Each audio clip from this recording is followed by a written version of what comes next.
Okay. Wait. Wait.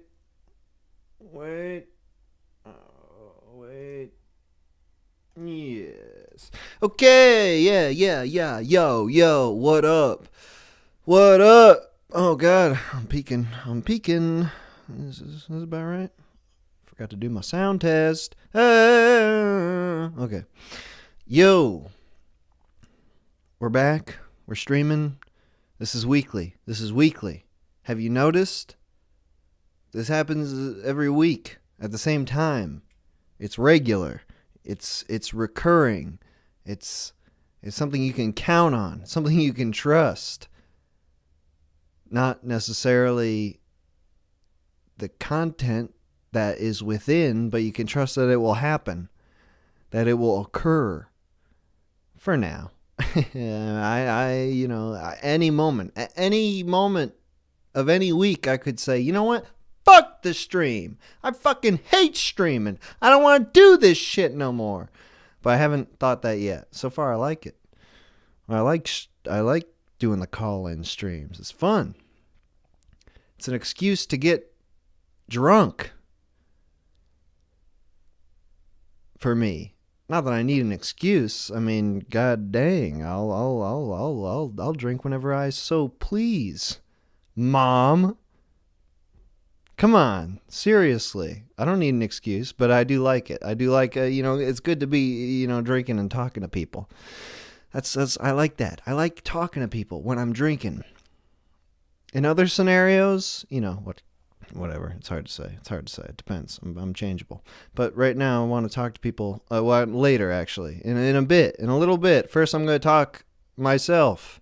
I'm going to just speak about the topic. What we're talking about today is your schooling experience. Everybody's got one. Everybody's been schooled. Even if you're homeschooled, you got some sort of... Excuse me. Just 1 second. We've all done it. So we got something to share somewhere along the way. We're going to talk about the whole range of schooling from pre-K to post-K. College, postgraduate studies, whatever the heck you got a story about. Oh, wait. I just got a little bit more. Oh. That was a bad one. Okay. I'm just gonna talk for a second here. I'm gonna go through my schooling experience, the things that I remember. Starting from pre-K, preschool. I went to preschool in the basement of a church. My teacher's name were I had two. They were Mrs. Madden and Mrs. King, I think. I remember Mrs. Madden because like John Madden, who was a big name at the time when I was going to preschool. Mrs. King, I think that's right. I don't remember much at all about preschool, really. I remember the finger painting. I remember the timeout chair. That freaking bullshit. God dang. I was saying I spent a lot of time in the timeout chair, but it was there, and I was there sometimes. But the only thing I remember from preschool, really, I remember one time we were doing show and tell, and somebody had brought in a trumpet, and we all lined up, we all queued to give the trumpet a blow, to try to blow a note through the trumpet. And nobody could do it. Nobody. Not even me. And I was so pissed when I tried to blow a note through the trumpet. I tried to blow the trumpet and it just nothing came out, just like that sad trumpet noise when you don't do it. And I remember being so upset because like I thought that I was so sure that I knew after failing, like I figured it out. I figured out how to blow the trumpet, but they wouldn't let me try again. No one was allowed a second chance. And that stuck with me because, I really think I could have done something special with that trumpet. I could have been the one guy who blew a beautiful noise out of the trumpet, but it just didn't happen. It wasn't allowed. After that, after the basement, there was the kindergarten is next. I don't remember practically anything about kindergarten. What is that word even? That's got to be German, right? Kindergarten. What does that mean? We were trying to learn descriptive language or something, and I remember I was the only one in class who could say that they had hazel eyes, and I felt very special. I felt like a very special boy, because nobody even knew what that was. I was like, hazel? What? Is that a color?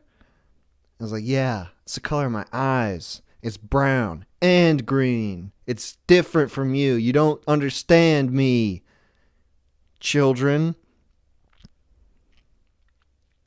That's all I really remember about kindergarten, though. In elementary school, true school, starting in grades 1 to 5,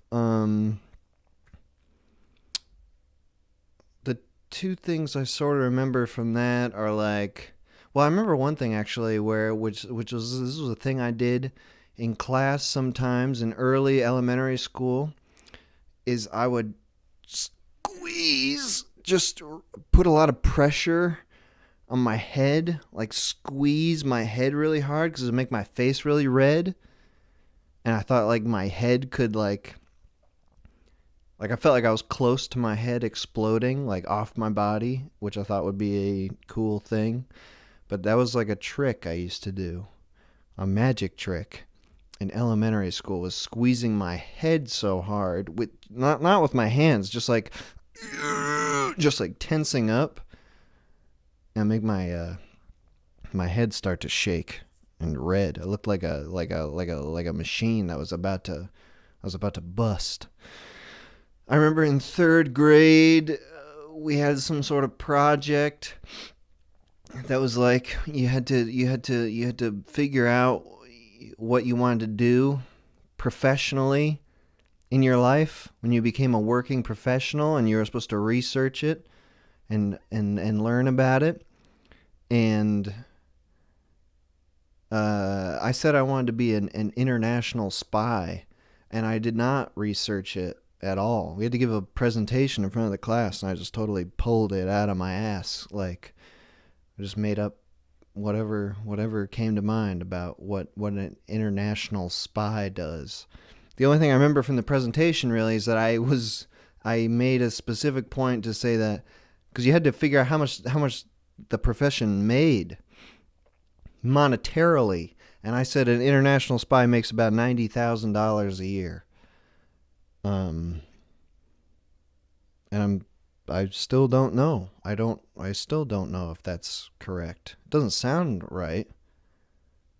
But to this day, that's my only point of reference for the salary of an international spy, is what I said when I was, I don't know, 8, 9, 10. How old are you in 3rd grade? I don't know. In 4th grade, I remember I got placed into a quote-unquote gifted and talented program. But it was a sham. It was a total scam. It was not. I was not gifted and talented. I was not. And I remember the only thing we did in the program was like they just took us out of class for like 40 minutes, like once a week, and we went to the computer lab, and they made us. It was like a group of 20 people or so, kids. They just made us input data from paper into Excel spreadsheets, and like data that the school needed. I don't remember what the data was, but it was like that was the whole program, was just transcribing data. But they said that we were gifted and talented, so we thought there was something special about it, like we were doing something. But they were just freaking farming out labor. Then later we moved. My family moved when I was in 5th grade. And then in middle school, I was trying again to get into the new school system's gifted and talented program. And I was for 1 year, 2 years, in 6th and 7th grade, was doing the advanced English program. And in 6th grade, it was great. There was like the quote unquote advanced English. Like we were reading the freaking Iliad and Beowulf in 6th grade. We didn't know what the hell what was going on, what the hell it was about, but it was fun. We had a good teacher, Mrs. Wadsworth. Shout out! I know you're listening. But anyway, that was great fun. In 7th grade, it was getting less fun. It was more work. In 6th grade, a lot of it was just like, these kids don't understand a god dang thing, so this is just fun. We're just making them read Beowulf for fun. And then in 7th grade, they started to have like expectations, which were terrible. I hate those.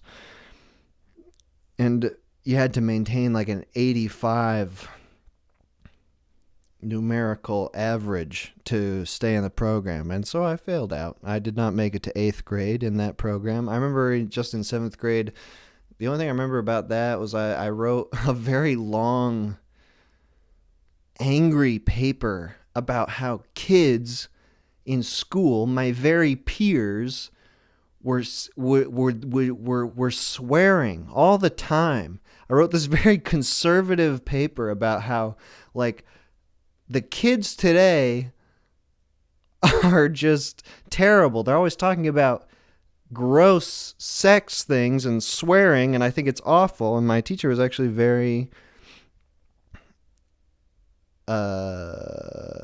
supportive of that paper. But looking back, I wish I had access to that paper because it was clearly insane. In high school, when we got to high school,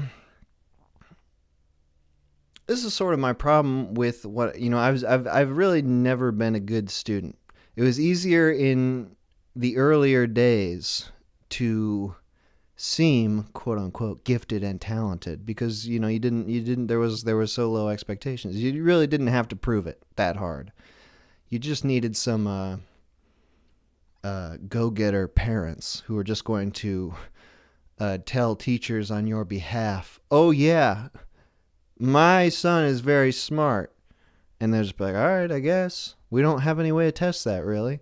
Like even going back in elementary school, I thought I was in a gifted thing in 5th grade math class. There was like a thing where it was like the back row of students were the smart ones. And it was like they didn't need to be in the front because they already got it. And there were 4 of them. And I thought that I was part of that group, even though I was not in the back row. I was in the next to back row. But I don't know if anyone said this to me or if I just assumed that I was part of that group by proxy. But looking back, I don't think I was, because I was sitting next to like possibly the dumbest guy I've ever known throughout my whole schooling life. But for some reason that didn't stop me from thinking that I was part of that group. But in high school, I wasn't part of any special programs, for sure. They figured out by then that I am not gifted or talented. They did their due diligence. And I just remember about high school, there's no subjects that I was interested in, like that are being taught.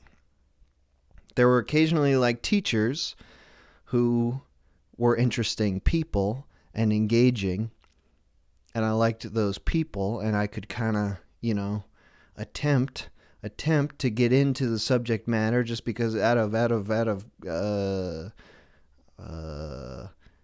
kinship with the teachers. But there's really nothing. There's very, very few classes I ever took in high school that I was like, hell yeah, I want to learn about this. I freaking love this stuff. I took like one section. There was one section of creative writing, a creative writing class you could take in high school. And that was one of the only classes I ever enjoyed. Just because like it was English, but there was no reading.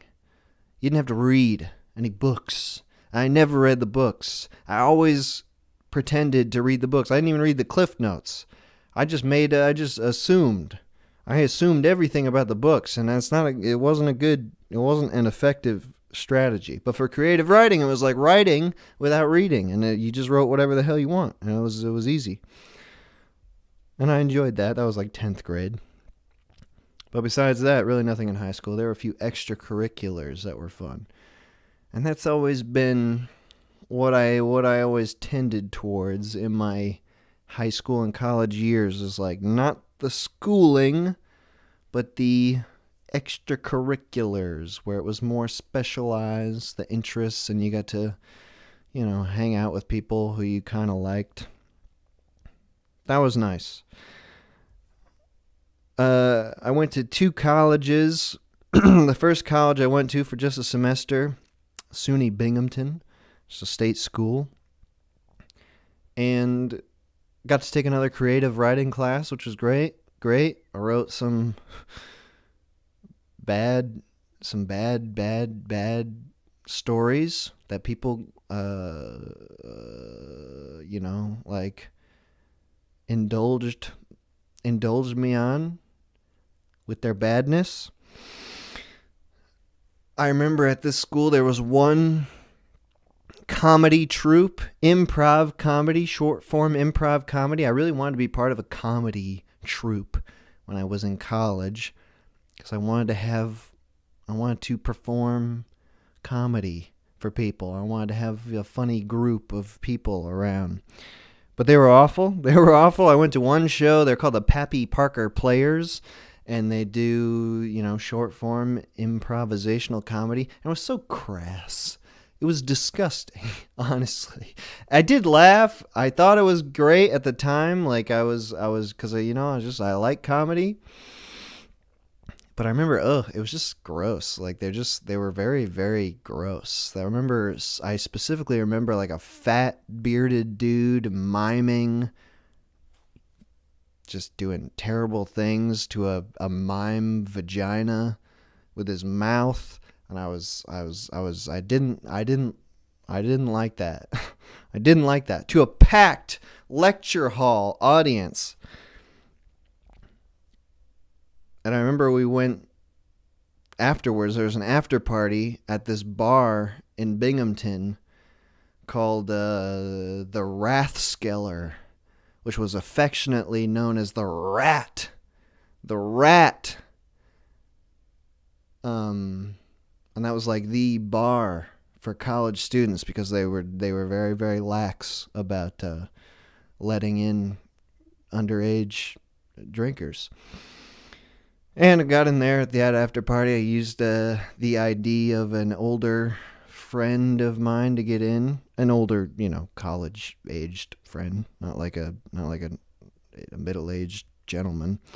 And we got in there, and it was so dark and dirty and horny. It was so horny. I remember I was 18 years old, and I was getting a lot of residual horniness, because everyone was just like getting all dancing up all on each other, grinding, and all the women were wearing these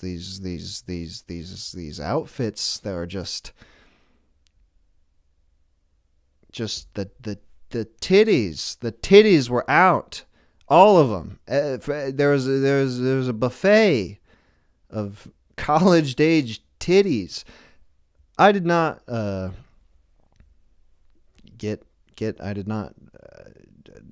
get involved, really. I was too scared. I mean, I was drinking, but I wasn't like, I gotta be pretty freaking drunk to get over my my prude nature. But I noticed all the Pappy Parker players the whole time are just fucking making out with everybody. Just fucking touching titties, making out. And I was like, damn, like this is comedy. This is what comedy is about. You put on a kick-ass show and then you touch the titties till you black out. And but later I learned that that's not how comedy works. In my own personal experience, that does not occur. That has never occurred for me. And there was one guy, an Asian fellow in the Pappy Parker players, and he was the dirtiest of the bunch. Of the Pappy Parker players, not of Asians, and he had across his chest tattooed the Rathskeller because he loved this place so much, and he worked there for years after I don't want to say graduating college, but leaving college. And then they closed, that bar closed. They got shut down by the liquor board or whoever the hell does that. And I've got no idea what he's up to now. I've been off Facebook a while, but I did used to like to keep up with those guys just because, they seem like campus celebrities. Just like to see them put on a show and then just start fucking making out with everybody at a bar. I was affected by that. Affected.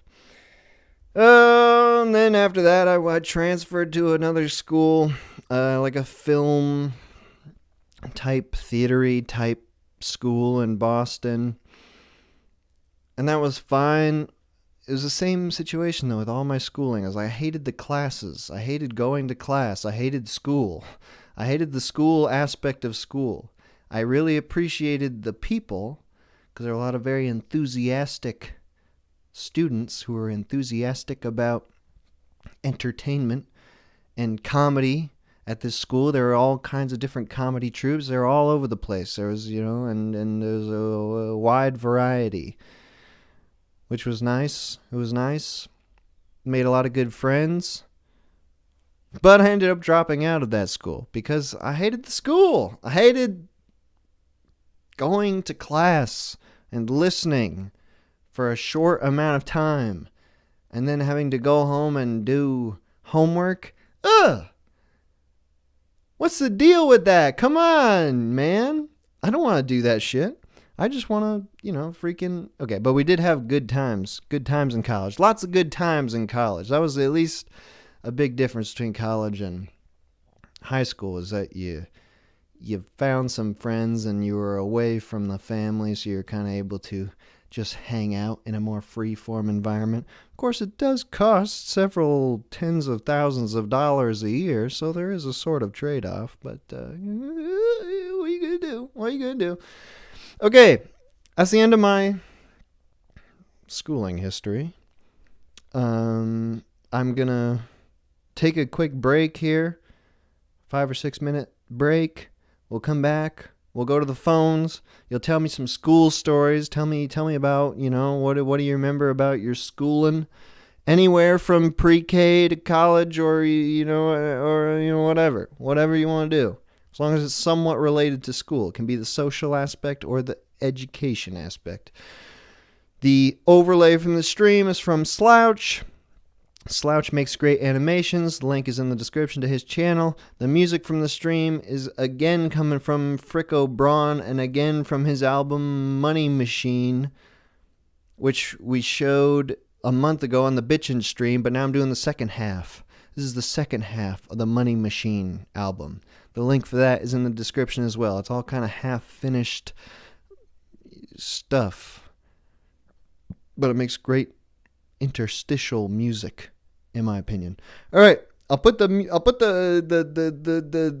number up to call in when I get back, when you actually can call in. But for right now, we're going to be taking a break, and just wait and listen to this.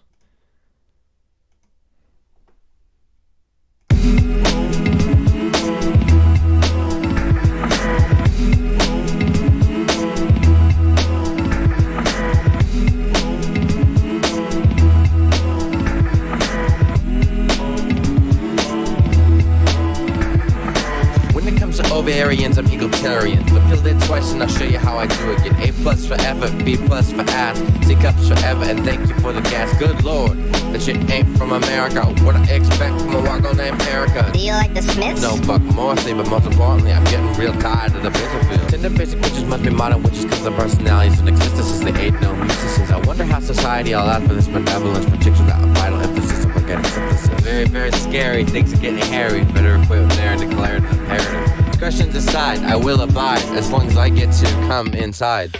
Argos and Cheerios. Maybe if they weren't so lame though, we could get together and talk some bar talk and name it Cerelio. Argos and Cheerios. Maybe if they weren't so lame though, we could get together and talk some bar talk and name it Cerelio. Argos and Cheerios. Maybe if they weren't so lame though, we could get together and talk some bar talk and name it Cerelio. Argos and Cheerios. Maybe if they weren't so lame though, we could get together and talk some bar talk and name it Cerelio. Too bad they're Papos.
Okay.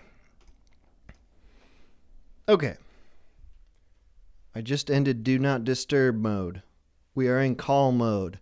Call 518-288-7938. Tell me about your school shit.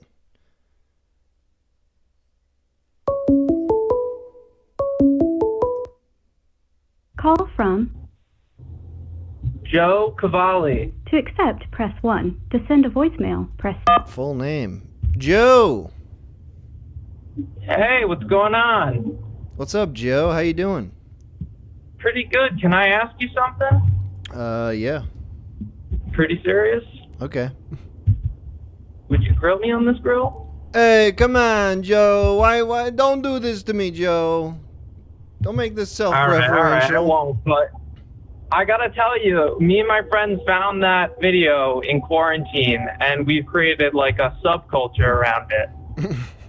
Good. Glad to hear it. All right, but Joe, you're calling into the SCHOOLIN stream, so you obviously have something to tell me about school, yeah? Oh, hell yeah. I'm actually on the road right now. I'm driving home from school. Oh, yeah. Yeah. And? How'd it go? It went okay. I mean, I'm in my field work right now. I work at a hospital doing occupational therapy. Okay, and wait, so what level of schooling are you at? Oh, I'm studying for my master's. Is that part of your schooling then, field work? Yeah, it's like a residency. Okay. What, you said you're occupational therapist? What does that mean? Yeah, that's a good question. So it's kind of like a physical therapist, but instead of like focusing on like muscle strength and walking, we're more focusing on getting people who like can't do their activities of daily life. So like bathing, going to the bathroom, showering, brushing your teeth, whatever it may be, due to like a stroke or something like that, to be able to do that stuff again. So their occupation at this point is simply to live as a normal human being. Yeah, or you could work with children, work on like habituation. Say what? What was that word? There's all sorts of different things that you could do with occupational therapy, lots of different settings, but that's the setting that I'm in right now. I work with like elderly people or people who have experienced injuries. Like I had a guy who survived a car crash, and we helped him, learn to walk again and get dressed and whatnot. And how's the schooling aspect of that been? When you were doing your undergrad, let's say, what were you working on? Oh, well, your basic like human bio. For me, I actually studied plant science before I went into this. Little tangential, but yeah, you do like your basic anatomy, physiology, kinesiology, like biomechanics, and then there's also some psych stuff that you have to do. Was it through that schooling that you developed this interest in getting into occupational therapy, or was it more of a necessity, like you're looking for a job? That's a good question. Thank you. Out of undergrad, I worked at a children's rehab and home for a little while, doing like just like an activities job, like running groups and like reading books and stuff like that. And I really liked what the occupational therapists did with these kids, so I went back to school to study that.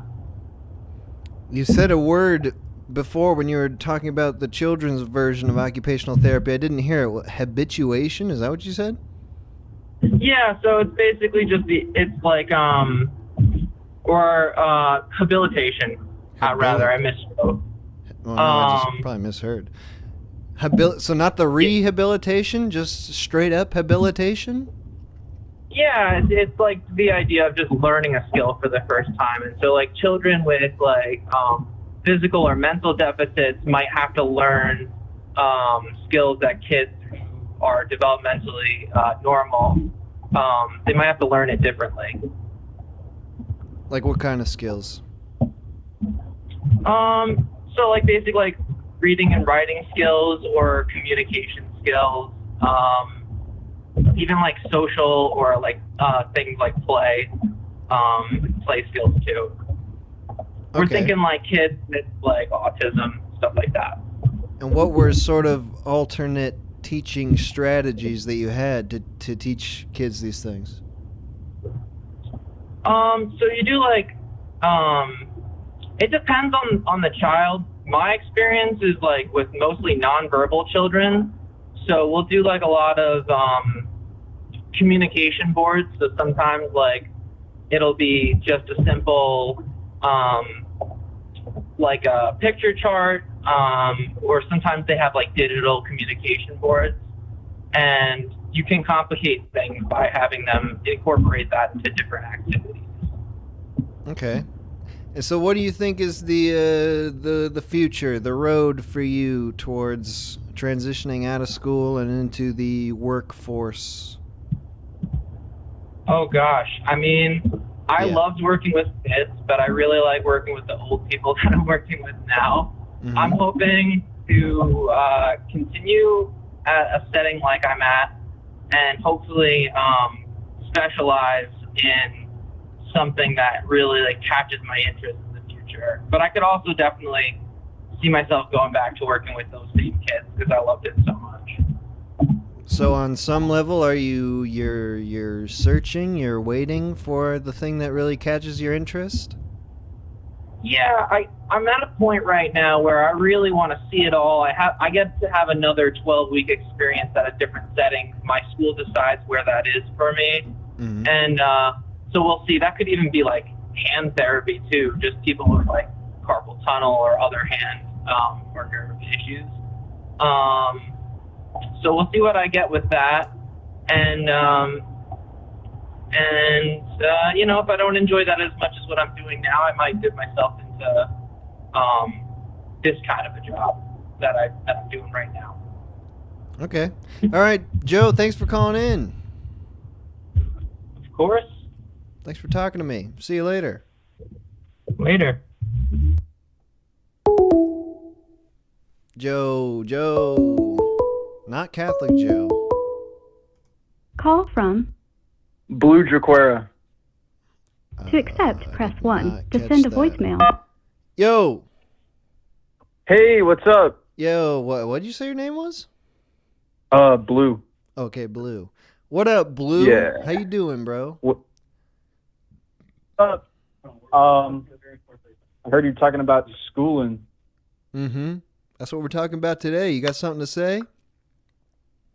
Well, I don't know. I just I watch your videos a lot. I'm with some of my friends. We're about to graduate in like a month. So From which level of school? from high school. We go to public high school. Yeah, we go to public high school. Nice. Big fan, by the way. Nice, thank you. Well, so you're in high school. At the end of your days in high school, how's the COVID sitch been? We have to wear a mask, but everything's almost normal. You're still going in? It's another thing. It's So not. face to face. We're in Florida, and people Ah, don't really. Oh yeah. We live in Florida. I mean, like a Nice. lot of other states have it like a lot more restricted, but yeah, Florida's not so restricted. Right. I've heard that. Yeah. All right, so you're not really having to deal with that too much, really. No, I'm not really for anything, to be honest. Although with rowing, 'cause we're on a team, and a bunch of people from our team ended up getting it. Oh, nice. Oh yeah, I mean we've been quarantined like a couple times. People have gotten it, and Were they I mean- feeling it? Were they affected by it, or did they just know because they got a test? Everyone was affected by it. Oh, yeah. People had I'm not sure if this is true, but they said 105-degree Fahrenheit fever. Ooh, nice. yeah. Intense. So like, I mean people are, you know, they're not immune. It's a little less. So it's basically like either a common cold or the flu for, I mean, anyone that I've known. Right. All right. So you're about to graduate then. Congratulations. Are you thinking that you're going to college or are you going somewhere else? Hey, you want to be a pilot, right? Right, Blue? I don't know what the heck I want to do, dude. I have no clue what I want to do. All I know is I don't want to have to pay for, because I don't want to pay for college my entire freaking life. I want to have, some sort of flexibility because I don't know what I really want to do. I have those first 2 years to, figure that out. Okay. I So gotta pay a little bit. you don't have a college situation lined up. You don't want to do that. I'm going to like my local state college. Yeah, Right. community college. Sure. Yeah. So more schooling is on the way, regardless. Yeah. All right. When I was in high school, it was where I was. They were really pushing college for everybody. Like it was very much ingrained in every student that like that's the only way. The only way to succeed is by going to a 4-year school, and if you did anything else, you were going to be in deep trouble, which I don't agree with. Because of the reasons you said, where it's like you're setting yourself up for a lifetime of debt. And I have a lot of family members, and I have 2 family members who have gone through this. So my brother, he went to SSC for 2 years, and then he's transferred to like a flight school nearby. And I mean, his plans have completely changed since then. Yeah. And it was, kind of, I mean, it's kind of been a waste of money to him. And I don't want to end up like that, because that's Transferring to real estate, right? Yeah, I mean that's kind of what I'm fearing. I don't want to That you'll make the wrong spend a decision. ton of money and have it. Yeah. Where I'm heading off to college, I'm also getting a certification for something I don't need a degree in, just to sell insurance. Where if that goes well enough, I might not have to continue, but I have a good amount of college paid for already. It's not a full ride, but it's definitely not as bad as tuition would be. Instead of it being $50,000, it's 40 something if it's already paid off per year. Okay. All right. So you can kind of go and feel it out, see if it's something you actually want to continue with. Yeah. And it's good to have that option, that freedom, What was it like for you leaving high school? What do you know, 25-ish? Dude, I'm 28 going on 29. Yeah. Yeah, it sucks. It It was not good. Like that. I mean, it's the world is weird now. Like in terms of education, I feel like there's an expectation where people want you to stay in school for like as long as possible.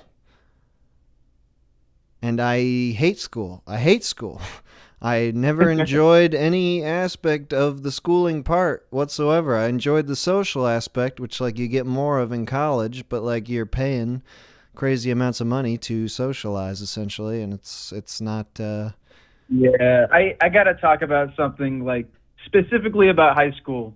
Sure. So I was I think it was like my sophomore or my junior year.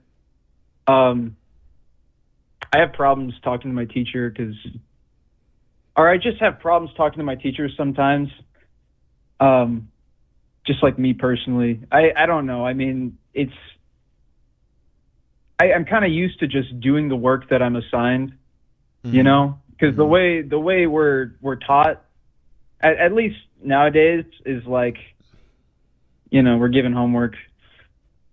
Give us, it's not as much of the teacher. Well, we're kind of teaching ourselves in a way. Like you're given the packets, you're given the textbook. Yeah. So you didn't have any teachers in high school that were like particularly influential? I had a few that were like, like a couple of my teachers were really cool, but not for, the right reasons. They were fun classes. They were fun teachers, but I feel like I've learned pretty much at the same level. But that's just me. I guess that's a person. But basically, like, I did fail like both. I failed 2 classes, like either my sophomore or junior year. I had to retake them online, and I finished them in like 2 weeks. It was a summer thing, but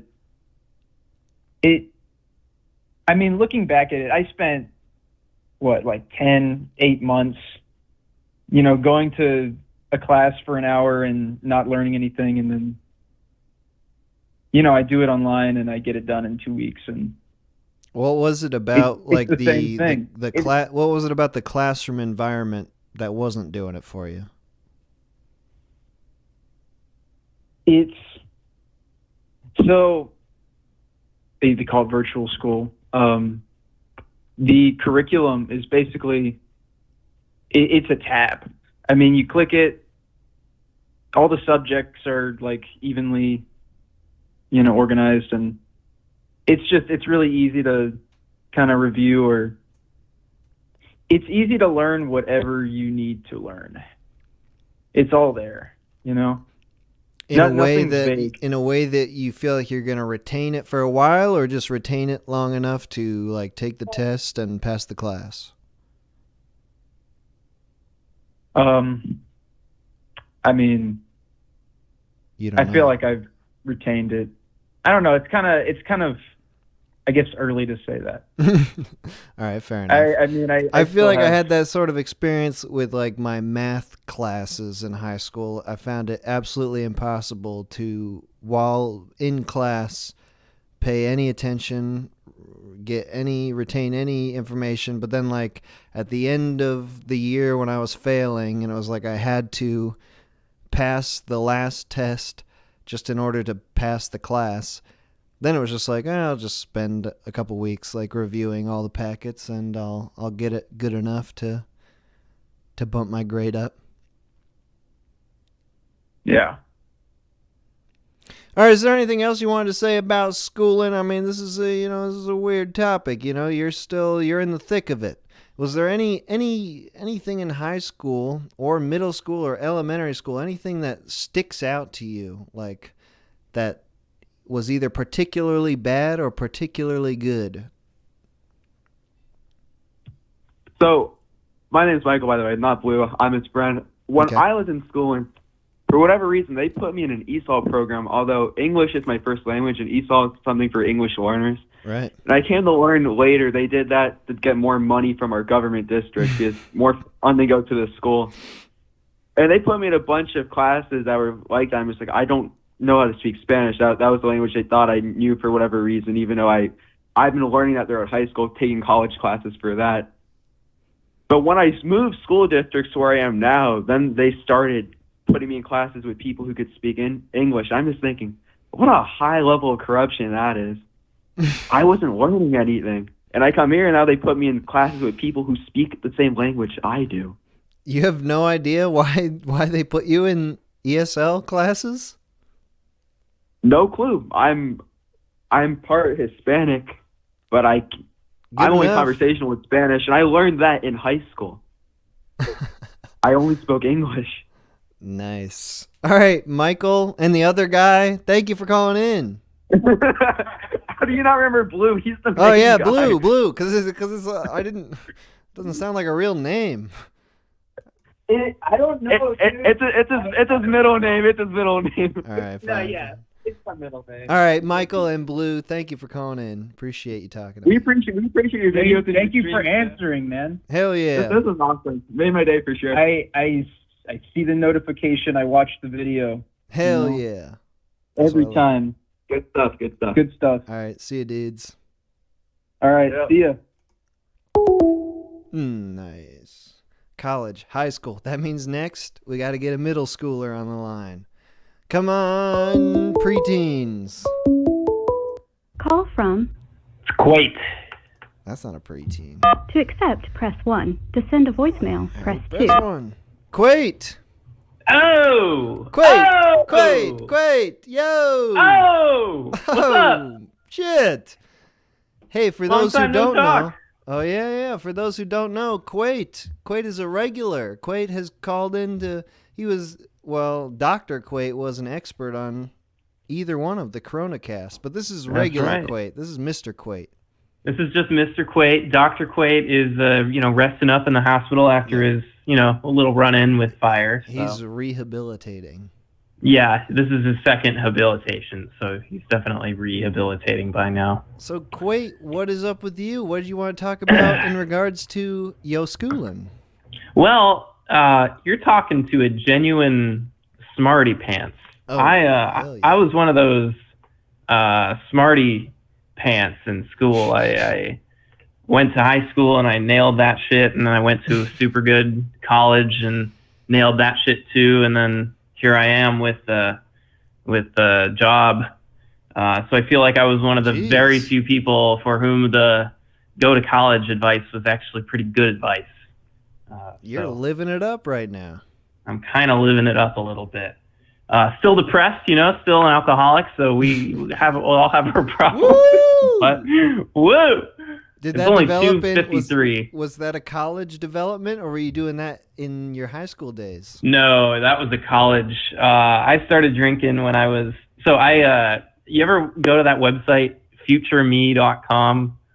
No. You know what that is? Never You can send an email to yourself in the future. So you write send me this email in 2 years or 5 years or 30 days or whatever. And I sent an email to myself when I was 15 to arrive when I was 18, reminding me not to drink because I knew I was in college at that point. I was like, hey, don't. I can actually pull this up. I wonder if I still have this. Get that queued. Future Me. Oh, it's futureme.org. Okay. It's an organization. Right. It's not a commercial entity. Right. It's no longer. Here we go. Wait, where's the drinking? Okay, I'm not gonna. So when you were in high school, you were very anti. I was drinking? very anti-alcohol. All right, I found the email. The following is an email from the past, composed on September 5th, 2011. It is being delivered from the past through futureme.org. It says, "Dear Future Me, don't drink today. Thanks, 14-year-old me." And then there's a PS. It says, "This was the day I got a blister from soldering on my right thumb. Do you have a scar?" I don't have a scar from that. So that was the whole email. That's the whole email. It was just a quick reminder about not drinking and about my scar. You didn't. That I don't have. Didn't really want to get into it with your future self. You just wanted to have a brief reminder. A brief reminder that it was very important to me not to alcohol. And now I'm drinking. I'm not actually an alcoholic. That was brash of me. But I drink a lot, and I'm still in the denial phase of that whole development. And that was indeed a college thing. I started not long after that. I received that email and went, yeah. And then literally 2 weeks later, there was a huge party, and this girl kept asking me to take shots, and she was pretty. So I was like, okay, I'll take shots. Hell yeah. And I got wasted. Nice. That was your first time? So that was my first time. Being pressured it was fun. by I had a woman? Yeah, it's true. Women have a grip on my life in some sense. Actually, my first so I didn't get that drunk that time. I dipped my toe in the water a little bit, but with that one. But the next week I was like, I'm gonna do this again. And the first drink I ever got wasted on was this. It was called the Luka Mernick Special after some guy I've never met, and it's you get a red Solo cup and you fill it pretty much halfway with vodka, and then the other half with the blue Gatorade. You ever had that? Ooh, no. Sounds intense. At the time, that shit was good. It didn't taste like vodka. It just tasted like spicy blue Gatorade. Has to be blue. None of the other flavors worked. So. And at this point, that's not what you're drinking, and also it's not women pressuring you to drink. No women. No, no blue Gatorade. When I need a default drink, I want to ask you what your default drink is. I'm gonna guess it's beer of some kind, but my default drink is probably a rum and Coke or whiskey, just plain whiskey, depending on the time. What's your default drink? Well, I can't drink rum and Coke anymore because I drank in excess of that in college. I really ruined it for myself. Probably how blue Gatorade and vodka was maybe ruined for you. Exactly. It's not something you probably want to go back to. No. I can't do that mixture. Not ruin the rum and Coke yet. Now I just drink beer, but also because I'm minding my figure, I drink straight liquor. Very good. Yeah, it is actually much, much better for you to not have any of that bullshit in there. Yeah, just straight gin. Well, I mean, I'll chase it. I chase it with, energy drinks. But 0-calorie energy drinks. So really, like, I'm coming out ahead. I read that gin increases your metabolism even, so when I drink that. Yeah, that's that juniper. It's like juniper. I'm practically working out. Basically, it's a workout for some of your organs anyway. All right, well, let's not get hung up on alcoholism. Anyway, so right. you are a great student. Good student, great student. I got straight A's. My high school was lucky. I don't know. I want to ask about yours too here, but my high school graded. So the GPA was out of 5 and not out of 4, and that's because we were doing the APs or whatever. It wasn't AP actually. It was IB. But anyway, IV? So IB, International Baccalaureate. It's some fucking hippy dippy European shit.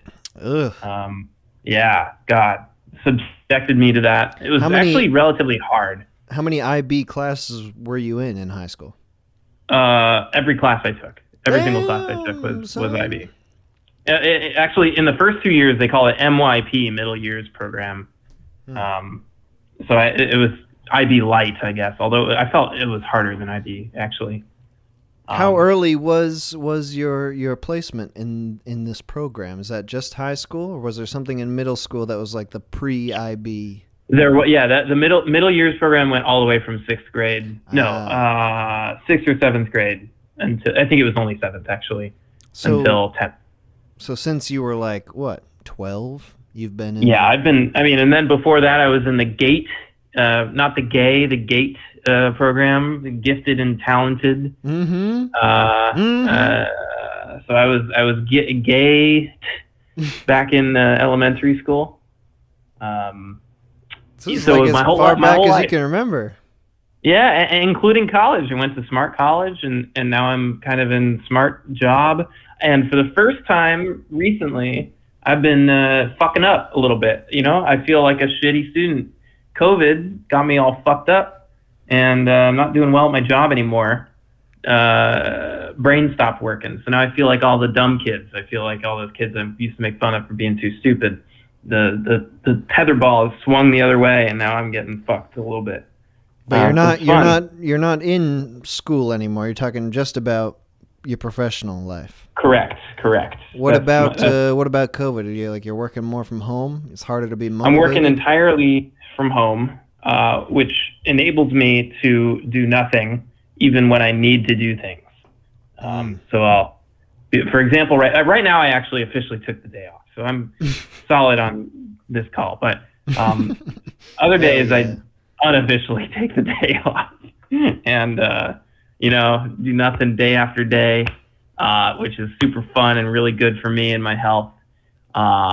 And my financial career. So but back to school. Let's dive right back into school. I want to ask you the GPA thing.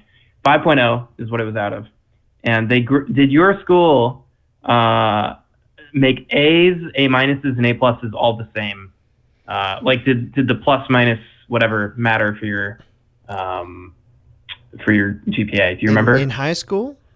Yeah. We didn't even have a GPA in high school. We had the NGA. The numerical grade average, which was holy shit! You had numbers, bro. Yeah, just 0 out of 100. And wow, I remember everyone told me your junior year is the most important year of high school for getting into college. So I tried decently hard in junior year, I didn't do well. I'm not here to say I did well, but that was the best year I ever did. But generally, you know, I was in the B's. I was definitely a. You were the B student. I was real B. It was all B's. All in the 80s, around. right? Your NGA was always in the 80s. I would do 70s, 80s. Yeah, I get a couple classes where I got in the low 90s, a couple classes I get in the low 70s or below, right skirting the line between failing. Yeah. But it always Perfect. averaged out to the 80s, somewhere in there. Well, that sucks Hey. a lot. No. I loved it. That's not what I meant. Hey, that's not what I meant. I meant it sucks that it wasn't like it was so like specific. Like instead of getting an A, you got like a 91 or whatever. Yes. And you could work a little bit harder and get a 92. That's bullshit. I think that's fucked up. Thank you. So Wait, I wanted to ask you this. Wait. I wanted to ask you this. Yeah. And we're gonna have to wrap it up after this because we're going. Okay. But on the timer. When you were in, so you were in the gifted and talented program, and then the middle. What was the middle one called? Middle years program in IB. Middle years in IB, and program. then the MYP. true high school IB. Were there ever people in those classes that were just obviously very stupid? Yes. Oh, yeah. A lot of... Now, they weren't, like, divorced from school stupid, where, like, they were completely checked out and not coming to school and just, fucking around all the time. But they were, like... They were doing their damnedest, but they were not good. It was maybe, like, 10-20% of the class was like that. And seeing those people, did it make you, because you're able to recognize them, did that make you feel better, or did it make you feel worse for being a part of the same thing as them? Oh, it made me, okay. So it mostly make me feel worse, actually. Mm-hmm. But only in one major context. The issue came when colleges, we were applying to colleges, and we would apply to, there were like schools like Berkeley, which outside of California is considered like a super good school. I think Berkeley is considered like you did a really good job if you got into Berkeley. But for people in state, I'm in California, and Berkeley is considered a pretty damn good school as well, but not like amazing. And all these dumb motherfuckers would always get into Berkeley. Always.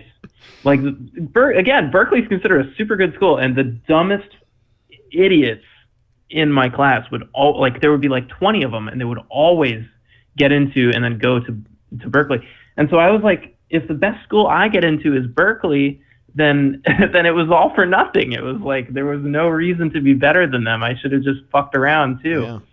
Yeah. So that was the one case where it almost blew back on me. Luckily for myself, I did get into a better school in Berkeley, and so I did get to continue looking down on them. Do you want to name drop it?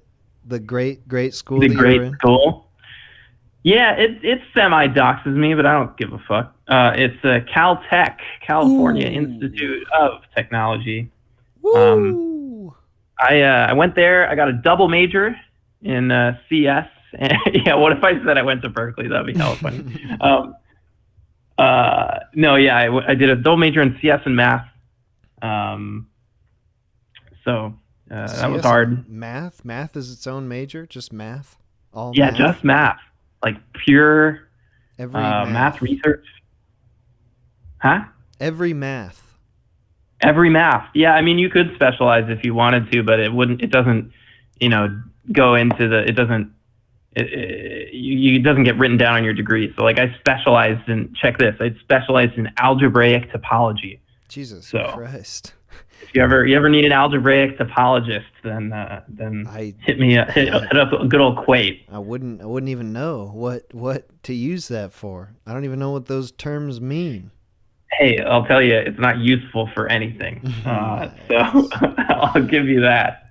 All right, Mr. Quate. Yeah. Thank you for calling in. Thank you for having me. It's always good to talk to you. Have fun with the rest of the stream, and we'll keep in touch. Hell yeah. I'll send Dr. Quate my regards as well. Great. Thank you for calling in, Mr. Quate. Good talking to you too. Yep. Bye. Whoa. Right into another one. Call from. Forced boarding school Mike.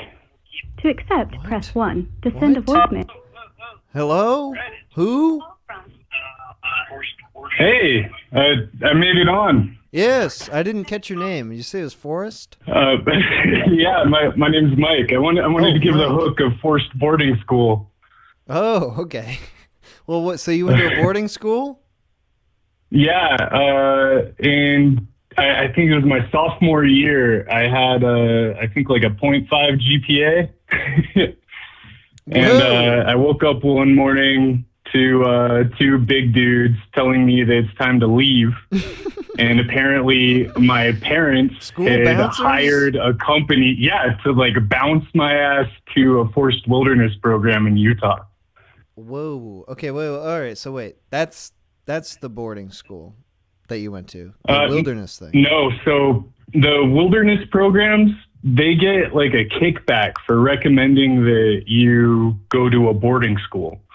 So like once you get to a wilderness program, it's supposed to only be like 3 months, but they always recommend a boarding school, and typically the parents take it. So like the first thing one of the kids told me when I got in, he was like, "Hey, so how long do you think you're going to be here?" And I'm like, "I don't know, like 3 months." And he's like, "Nah, you're going to boarding school after this. Like you're not going home until you finish high school."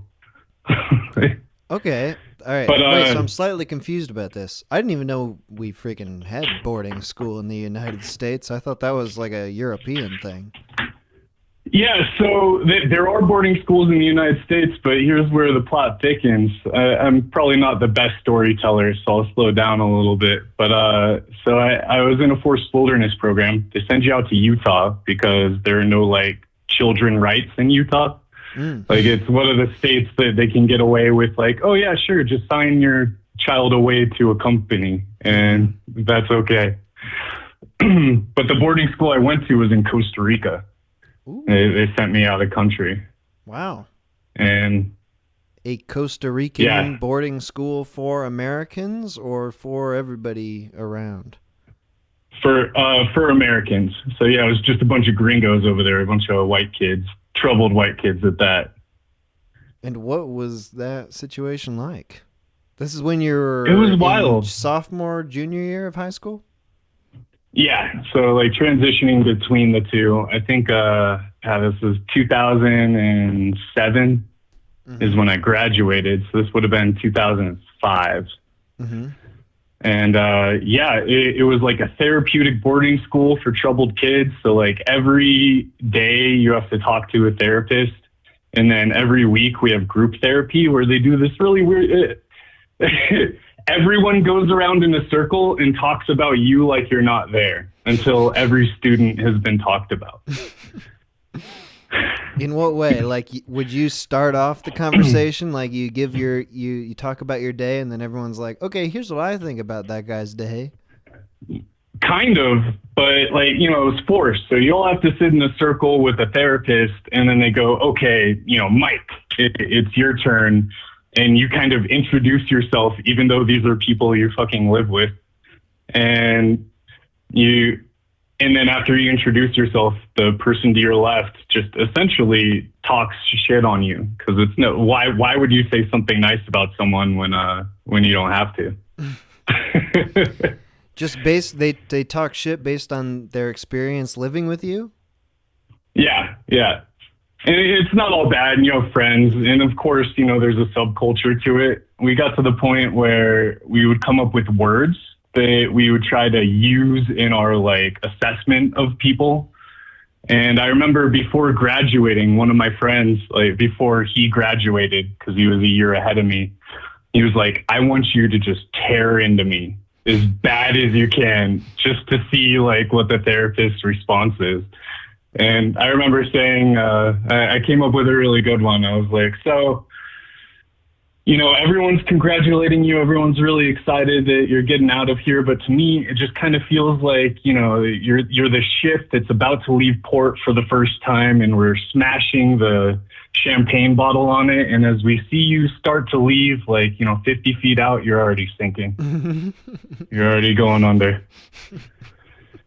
And all the therapists were like, oh, wow, that's really concise. Like, you really care about this guy. You just want the best for him. And we're just trying to hold back laughter.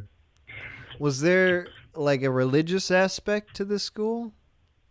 Surprisingly, no. But you could say there was like a handful of books that our therapists read that might as well have been gospel. And they were all about like this kind of avant-garde, because they told us the books and I read them. I can't remember exactly what they were anymore, but about how, you know, you should have these troubled students talk about each other. But if anything, it just created a hostile environment. Or what about like you and the people that you were with? Like, first, I guess start with you. Did you yourself feel troubled beyond, like, I guess what was giving you, what was causing the 0.5 GPA? Oh, I just hated school, kind of the same as your introduction. It just didn't do anything for me. And I was smart enough as a kid when I was younger that I could get away with not working hard. Yeah. And then once like high school hit, a lot of those classes, like, oh, I gotta fucking do homework and all this. So instead I would just go drink with my friends. Yeah. Yeah, that was, I mean, I didn't drink in high school at all, but that was definitely my experience of like you said, like I could easily skate by before then, and then when the homework started coming in hard, that's definitely when my grades started to tank, because I hated doing homework. It fucking sucked. Right? Especially you're there for like, 7 hours. And then you come home, and every teacher thinks that they're the only class you have. So I had, probably like 3 hours of homework afterwards most nights. So did you feel, what about like the people who were going to this boarding school in Costa Rica with you? Did you feel like you were on the same level as them? Did you feel like they were similar to you? Some yes, others not at all. Like there was one guy, he never quite admitted it, but we're pretty sure he was there because he raped a girl. And like that was like, just get him out of the country. Did a lot of these people come from Utah also? The same place? No. Oh, and I'm from California, by the way. They had to send me Utah because I had too many rights in California. But no, they were from all over the country. Ah, okay. So when you went to the forest, what was it called? The forest? The actual program, I'll name drop it, was Second Nature. And Second Nature. That was some formative 3 months of my life. What was it? Sounds like Boy Scouts. What was it actually? Kind of. I mean, I guess a little bit less molestation, but you're out there. So they send you out into the middle of the woods with like a backpack, and they drop off food, but you're out there with essentially 15 other hikers, and you don't see anything modern for 3 months. So I was there from October to January, like the end of October, early January. It was, snowing. I'm from California. I didn't know what to expect. And the only shelter you have is a blue tarp, like the kind you would cover your car in. Mm. And you learn how to make like an A-frame tent if there happen to be 2 trees nearby.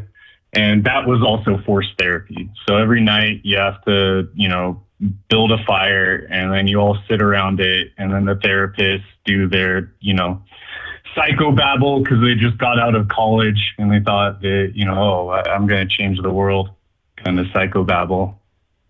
So was there a lot of like schooling or teaching, or was it all very, very much about the forest, living in the wild? All about living out in the wild. And there was absolutely no schooling whatsoever. Okay. While I was out there for 3 months. And most students or like most kids out there, I've kept in contact with a couple of them, and they will never go out in the woods again. And I guess one thing that I gained from it is I love nature now. I wasn't really into it prior, but if I had to go back in time, I'm not sure if I would have made it through those 3 months again. Like, there's something about just not knowing what's coming that made it easier. Okay. So do you feel like one was preferable to the other, the boarding school in Costa Rica versus the second nature in Utah? Definitely the boarding school in Costa Rica. Although, it did suck. You're high school or your formative years, especially sophomore, you're just getting the hang of things. I didn't really get to go to a lot of parties and everything. I didn't get to make my high school friends that I hang out with forever because I was, somewhere else for 2 years and then transplanted back after high school with like no support group. What did you end up doing after that?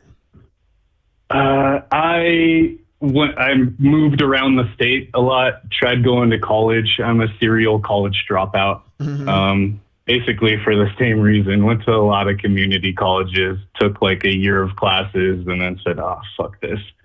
And then like a year or two later, I go, oh, okay, I'm going to try again.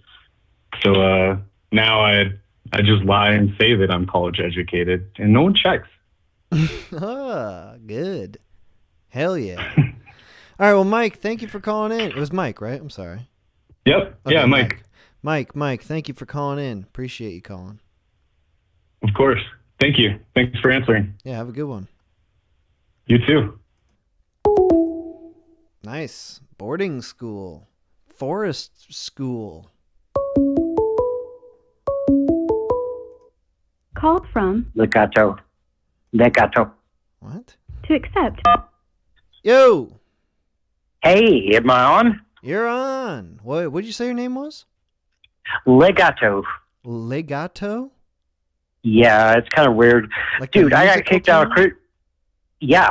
Okay, exactly. Not like the cat. Everybody is like, you're a cat? No, fuck. Legato. No, I got kicked out of Christian school. When? How old? Like when it was my high school. I was in 12th grade, but like they had us all the high school kids 9 through 12 were together, and there was like only like 6 kids in that class, and it wasn't even a school. It was a church. Mm-hmm. Because I got kicked out of normal school for drinking a bunch of Robitussin and tripping out. In school? Yeah. Which wasn't a good idea. I did that. I did that once in college. Had some Robitussin in my breast pocket because I was sick, but I just kept drinking it. Yeah, well, I drank like a bunch of bottles of it. I was like tripping out like hardcore. Nice. And they kicked me out of school, but I got in this Christian school, and they said they were fully accredited, but they weren't. So they were trying to scam me out of it, and they gave everybody a drug test, and I passed it, and a lot of Christian people failed it, and they got really mad because they were smoking weed. But you don't do that. You just chug Robitussin. I didn't yet. Wow. But either way, they were getting rid of their kids so that they didn't have to have the consequences of not being accredited when they said they were, because the diploma was bullshit. It was just a daycare. It was just it wasn't even a classroom environment. It was a church, and we were in the basement. What kind of things were they teaching you? Did they teach subjects, or was it just all about God Not stuff? shit. I think they made us read Pilgrim's Progress once, and that was the only thing that was really school-like. And they said that was literature class, but that was it. And then they made us watch this really weird-ass movie about some Australian farm that they showed on TV, public access. It was bullshit school, for real. But I got kicked out of school for too many suspensions, and that was being out of class, out of curfew. Dude, I told her finger to a chicken that's the baptism bowl. And that was blasphemy. And wait, what? What? Well, You did what? Well, I was a high schooler, right? Yeah. And there was these and there was high school chicks, and I totally fingered a chick in the baptism pool instead of being in class, and like in the baptism pool. Yeah, the tub. Like it was full of holy water. It had no water in it. It was just like a tub, and it was just like behind the what should we call it, tabernacle or whatever. Sure. You but were that's not fingering a girl, and who found you? Nobody caught me, but they heard about it, and I got suspended. But what I really got kicked out for was because I called the cops on the principal. Oh. Because they were kicking out kids left and right, but they couldn't kick out me because I was just keeping to myself, listening to my CD player, and they would pass me like packets, and I would just fill them out really fucking quick, and like they didn't even want to check them. So it's like they were like, shit, we don't actually have a reason to kick them out. So they went after my CD player. They said, you can have this back at the end of the year. And I said, I'm going to have it back now. And I called the cops. And the cops came and made the principal give me back my CD player. Oh, and they expelled me. Yeah. Because he pulled up and it was just a church. I was like, that's the guy. He did it. He has my CD player. Yeah, what was your 911 call like? What were you explaining to the emergency services? Well, I called up and I was like, hey, this grown man just came up and took my CD player, and he said, I have to deal with it. Because he did say with that. He said, you'll get it back at the end of the year, deal with it. And I was like, he told me to deal with it, and like, I'm not related to this person. Mm-hmm. So you didn't explain to them that you were in school or anything like that? No, because like it was a church, but it was like I'd say like about a mile from a mall. So there was like stores and shit. So it could have been legitimately like I was just walking around, like there's houses and shit. And as soon as the cops pulled up, I was like, "That's the guy." Because he was arguing me outside the church, and I was like, I called the cops on you. You're going to get in trouble. And he was like, no, you didn't. That's stupid. And I said, yes, I did. I used a church phone. I called the cops on you. And they came in and they reconfiscated the CD player and gave it back to you? Yeah, they got there, and he was up front, and they were like, did you take this kid's CD player? He's like, yeah. But he's a part of the school. And I was like, this ain't a school. And I was like, I just want my CD player and I just want to leave, man. And he gave it back. But I got expelled. All right, so they kicked you out. That was your senior year, you said? Yeah, but I got my GED. And then I went to massage therapy school. And that's a whole other thing. You should get more colors, though. Let them say. But that was my... I do want to hear a little bit about massage therapy school, and we'll wrap it up. But how was that? It was actually more lame than you think. It was like Eastern medicine sciences and stuff. They would come in and be like, "Hey, we're going to do these stretches. You got to feel the energy in your hands." Mm-hmm. It's called qigong, and like they would do it's kind of like yoga, but it's like they thought they had Jedi powers or something. But you're working towards like a certification of some kind? A certification to massage therapy. But it went left somehow. It got into like spiritual science and shit. And like I was like, I just want to rub on naked ladies, man. What the hell's going on? So did you earn your certification? Hell yeah, I got like perfect grades. I was the top of my class, and I totally passed the exam. I kicked that exam's ass. I was so stressed. But to come to find out, there's no market for a creepy ass dude to rub on naked ladies. I was gonna say, like, do you like how much importance does the certification have? Like, is that something you just hold in your hand, and then you go up to the woman and you're like, look at this, I got it right here. This is my proof. Well. It expired like in 2015. Oh, like I ain't even worried about that anymore. But I got like a kick-ass job, so I ain't worried about it. All right, good. Last question I have for you then. In the final test of the massage certification school, was there a live body that you had to work your magic on? Not in the final test, but I had to do like clinical hours and work on like lots of people. Like I had to make like 1,000 clinical hours, and that was either on different students or people who would come in to get a massage for really cheap. Was that a good way to meet people? Apparently, but I was actually trying to make a career. Everybody else was fucking each other. But you weren't. You weren't in that. No, I wasn't. I took it seriously. That was the one thing I took seriously in my entire life. And I swear to God, I could have got laid so much. I'm really pissed at myself, really. All right, Legato, thank you for calling in. All right, catch you later, man. See you, dude. Nice. That was a varied and interesting story. I think I turned on Do Not Disturb mode. Sometimes Google likes to give me one last call here. No, we're safe. Okay, we're going to take a quick break. And then we'll be back with more calls. This is like, I don't know. This is a slightly longer break. 7-8 minutes. Then we'll be back.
Okay, we are back. Do not disturb mode has been turned off. Call in 518-288-7938. Tell me about your schooling. Okay. Call from Joe. Another Joe? Was that Joe? This is Joe. Oh, I know this Joe. You know this Joe. Joe, All the other Joes are just posers. Joe. Did I ask you this before? How do you always get in? Yeah, you don't remember my answer? Yeah, I don't remember anything about these streams. You don't remember me fucking, like, how insulted I was? That you think I don't know how to operate a fucking phone? Yeah, you I don't know why we have to rehash this. All right, fine. All right, Joe. God fucking damn it. Okay, I was Joe. in such a cherub-like demeanor. I was in such a sanguine mood, and now I'm just, why did I even fucking call? I'm not trying to set Why you did I off. call? I'm not trying to set you off, Joe. I had a Hostess cupcake. I was in my comfy tight pants. I had my comfy jacket on. I was feeling good. And then you got fucking this guy over here telling me I don't know how to work a fucking phone. Joe, you're a polarizing figure on these streams. Did you know that? How do you know that you're not the polarizing figure? Why does it always got to be the Catholic? Huh? I didn't say it's because you're Catholic. It seems like it. I don't didn't know. say none that. Of these other calls come out to this horrible start. It just seems like it's only my call. All right. that Okay, start off as wait. like Joe, a fucking abortion. All right, okay, wait. We got off on the wrong foot here. First of all, Joe, it's great to hear from you again. As always. Great to hear from you, too. My favorite internet degenerate. Oh, thank the missing hairpiece himself. Thank you. All right, well, Joe, you're calling into the Schoolin stream now, as you've called into every stream thus far. You've always got something to say. So what Let do you me have know to if you're sick of me. Just let me know. No, not at all. What do you have to say about schooling? I imagine, though I don't know, you went to maybe some sort of Catholic school? No, are you kidding me? I went to fucking public school like the rest of us. Oh, okay. Fucking a cattle. Yeah. How was that for you? No special Catholic school for me. It was fucking whatever. I mean, shitty facilities. Teachers didn't give a shit. We just did whatever we wanted. It was great. Didn't learn much. You never had any specific teachers who were influential to you? That really got to the core of Joe? Really spoke to me like fucking, what was it, like Robin Williams in that movie? What was it? Patch Adams? Oh yeah, something like that, or like Dead Poets Society or something like that. Yeah, that's no. I didn't have any Robin Williamses in my life, unfortunately. It was all just fucking guys who were there just sort of waiting for the clock, same as the students, waiting for the clock to turn 3. I had some good professors in college, though, I'll say, which is good because I paid a fucking buttload of money for them, so they better be good. Specifically in subjects you were interested in, or just they were good professors regardless? Well, it depended. I mean, it's not like I picked the best subject. I mean, I was an economics major, so already the subject's pretty boring and terrible. And most likely 9 out of 10 times you're going to get a guy who's either boring or terrible, or he's so exciting that he forgets to teach you about economics. Mm-hmm. And that was pretty much my experience going through undergrad in my other degree. The good professors you had weren't good teachers. They were just good friends. Well, no, they were just they're just all right. They weren't great at, like, you don't get to be a professor because you're great at communicating material. I mean, that's not what makes you a professor. What makes you a professor is either you publish something, or maybe you did something good in private industry, and now the school thinks that you're like a big prestigious name to add on their docket or whatever. Mm-hmm. Like it has nothing to do with your actual teaching ability. Mm-hmm. If that were the case, then it'd be a bunch of fucking education majors teaching everybody the material. I wouldn't have a specific economics professor or whatever. It'd be a bunch of fucking people who went to school specifically for teaching. Well, where are the good teachers then, if not if you never encountered them pre-college or during college, where are they? Oh, no, I encountered a few during college. He just happened to be good. Like, I remember the guy who taught me Shakespeare was nice. He was a good teacher. Definitely learned a lot of Shakespeare. Didn't really have anything to do with my major. Didn't really help me in my career. But I learned a lot about Shakespeare, so that was nice. But I don't know where the other ones are. I don't know. If you find them, I don't know, just let me know, I guess. Maybe I could go back, get a real education. I guess next they got time to around. be. I mean, I guess they got to be around somewhere. I don't know. Why Maybe do you I'm think just too people? Why do you critical. think people get into education then? Well, there's the old saying, right? Those who can't teach. But I don't know. You screwed up. Maybe, It's those who can't do teach. That's the saying. No, those who can't, teach. Oh, okay. All right. Right? Isn't that the saying? Well, you didn't put it a long enough. Okay, I'm nitpicking. Oh, I'm nitpicking. Oh man! All right, man. I'm nitpicking.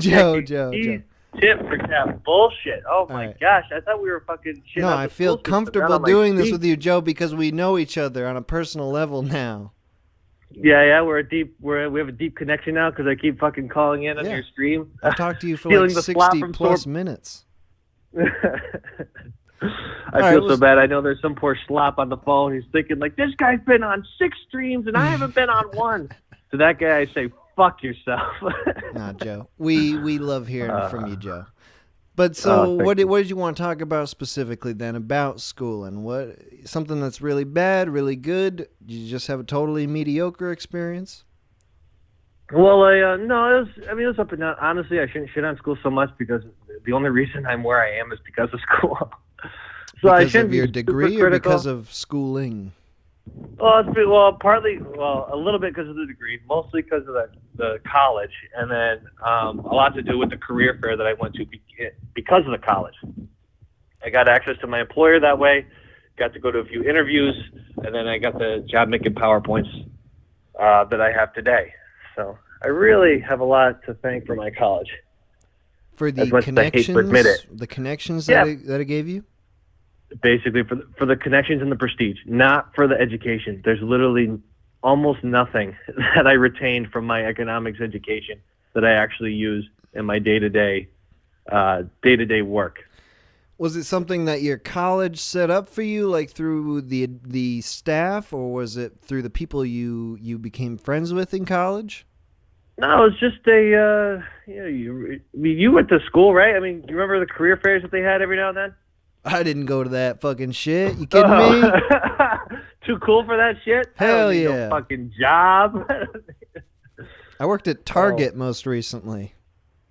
How was it? On the floor. Well, it was bad. It was bad. It was a regular, normal, bad job. But, well, then tell me about your social life in college, Joe. Well, okay, this is where I did learn something about me. Mm-hmm. So social life was kind of cool. I was definitely went to more parties as an undergrad than I did as a master's student, which I think is the case for mostly anybody, because by that time you're like an adult, you just want to get the fuck out of there and get to your real job.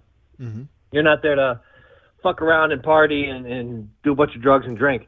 But that wasn't the case when I was a freshman in undergrad. Mm-hmm. I was looking to have that whole Van Wilder whatever stupid college experience, and I got it briefly. I remember going to the what were they? It was like the lacrosse team. They were having a party. They had a big win and they were celebrating. And it was all these fucking seniors, and I was basically attaching myself to the hip of this senior chick that I liked at the time. Mm. So I ended up getting extended an invitation when she got extended to an invitation. Oh boy, oh boy. Freshman Joe and the senior girl? Oh yeah, it didn't work out. I mean, believe it or not. But I sure as hell tried. I definitely tried. But anyway, I went to this party, and it was a lot of fun, a lot of drinking. That's back before like White Claws. I know that's like the big thing now. I feel like an old man saying this, but like I don't remember White Claws at all when I was in college. Mm-hmm. But I know it's big now. Back in my day, TMH, it was Strawberritas. Do you remember like the Strawberritas? The pre-made ones in the can? Yeah. It's like I think Budweiser makes them or something. Yeah, and they had the Limeritas too. I've puked those up a couple times. Well, this is okay. That factors into my story. So there's straw burritos galore, and I like them. They're sweet. You know, I like the taste of strawberry. You know, and it barely tastes like booze. So I'm just pounding them down, and they're these tall ass cans. So I'm just having one after the other. I'm having a good time. You know, I think I'm getting funnier as I'm drinking, but really I'm just getting dizzier and louder. And and louder. It comes to the point where I'm getting so sick where I can't be where the party is anymore. Like I can't be inside. It's just too damn warm, and it's like the warmth is just making me sick. So I have to go outside and like have the cold air like breeze in my face. But one of the friends I'm with, she keeps dragging me inside because she doesn't want to like lose track of me because she knows I'm fucking belligerently drunk. So I keep going back and forth between the inside and the outside, the inside and the outside, and it's just not doing anything for my stomach. So finally I run outside. It's like on the second story. I run outside onto the balcony. I lean over the balcony and I'm just vomiting all my straw burritos, just vomiting all out, like down the second story, right in front of like, I don't know, the person below us apartment. Pretty embarrassing. But I was so drunk I had forgotten that I was drinking straw burritos all night. So when I saw the torrent of red come out of my gullet, I thought I was just dying. So in a fit of panic, well, I wasn't really panicking. Like at first I panicked, but then I thought, well, I guess I'm just gonna die. So I turned back around and just kept drinking. And it was only when I miraculously woke up the next day that I realized, oh, it was just a straw burritos. I don't actually have to go to the hospital. This is a miracle. There is a God.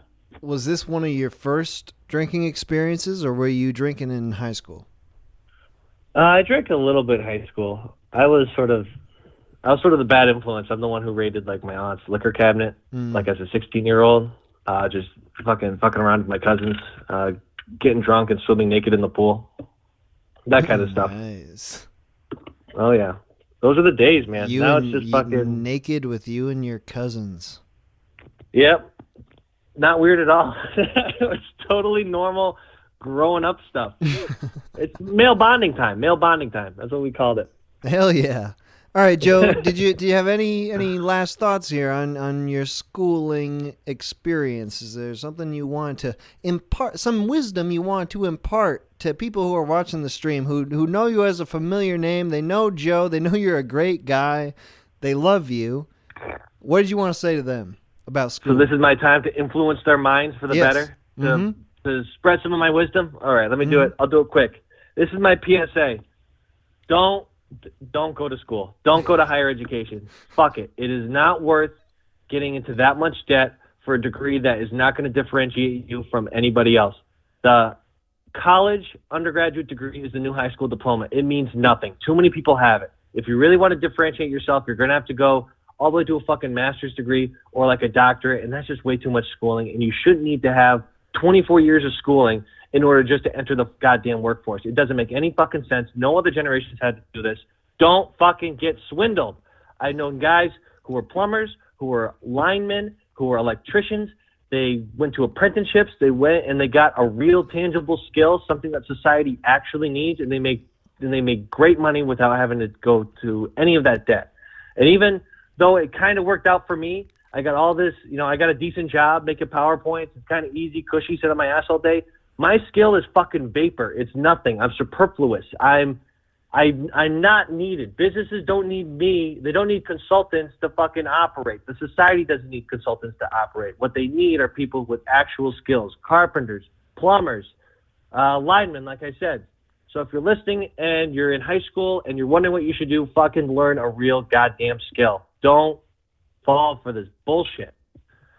And that's all I got. That's a great final word. But I do. Oh wait, what does lineman mean? Do you mean offensive lineman, defensive lineman in football? No. Like electrical linemen, like the people who work on the utility poles. All right. I worked for a power line company, and those guys, you just join a union, you fucking work hard, and you make great money after a few years if you just are not a fuck up. Just don't be a fuck up, and you could make a lot of money doing one of these trades. All right, Joe. Anyway. I'll leave it at that. That's great. Thank you for calling in, Joe. It's great to talk to you. Always great to talk to you. Joe knows I'm just fucking with him. I love talking to Joe. This is like the highlight of my Friday. Talking to Joe. We got to get Tim in, though. I mean, Tim was trying to call in last time, and he didn't get through, and it's not the same. It's not the same. If we get just Joe and not Tim, it's like, it's not right. It's not right. We need the balance. Got all these calls coming in through, but none are getting through. Coming in, but not getting through. If I don't get a call here in a second, I'm going to have to call someone back. 5, 4, 3, 2. Okay, I'm calling someone. This person.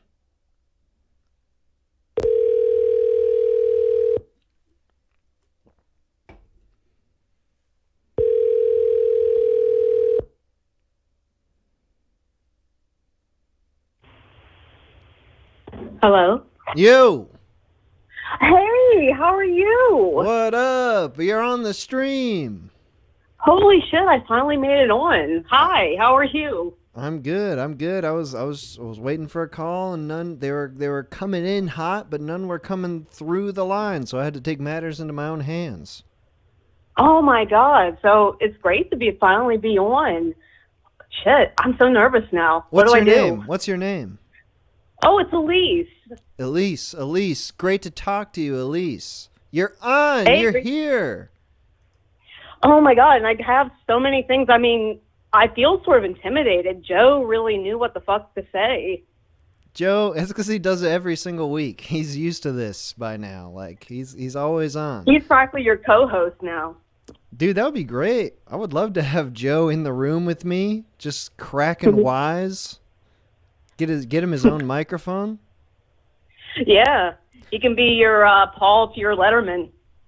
Absolutely. If we got Joe his own keyboard and he doesn't know what the fuck he's doing, but he's just like, hey, like, this is my job now. All right, so Elise, you're calling in. Well, okay, so you called in, but I called you back. This is the SCHOOLIN stream. Did you have something you wanted to say about Yo SCHOOLIN? Let me think. I had some crap that I did want to talk about. I sort of want to piggyback off what Joe said. And the thing is, it's not just trade school that's another available option in regards to college. I totally agree with him. College and university in general is kind of worthless nowadays. I went to school for English, which, you know, goes to show I had no fucking clue as to what I actually wanted to do with my life, if that's saying anything. I ended up being a project manager, and I'm actually thinking about making a career transition now to do more creative shit because I hate what I do. What is a project manager? What do you do? It's basically, you know, he said that his job is essentially vapor, and that's a pretty good summation of what a project manager does. A project manager is the person who gets shit done, essentially.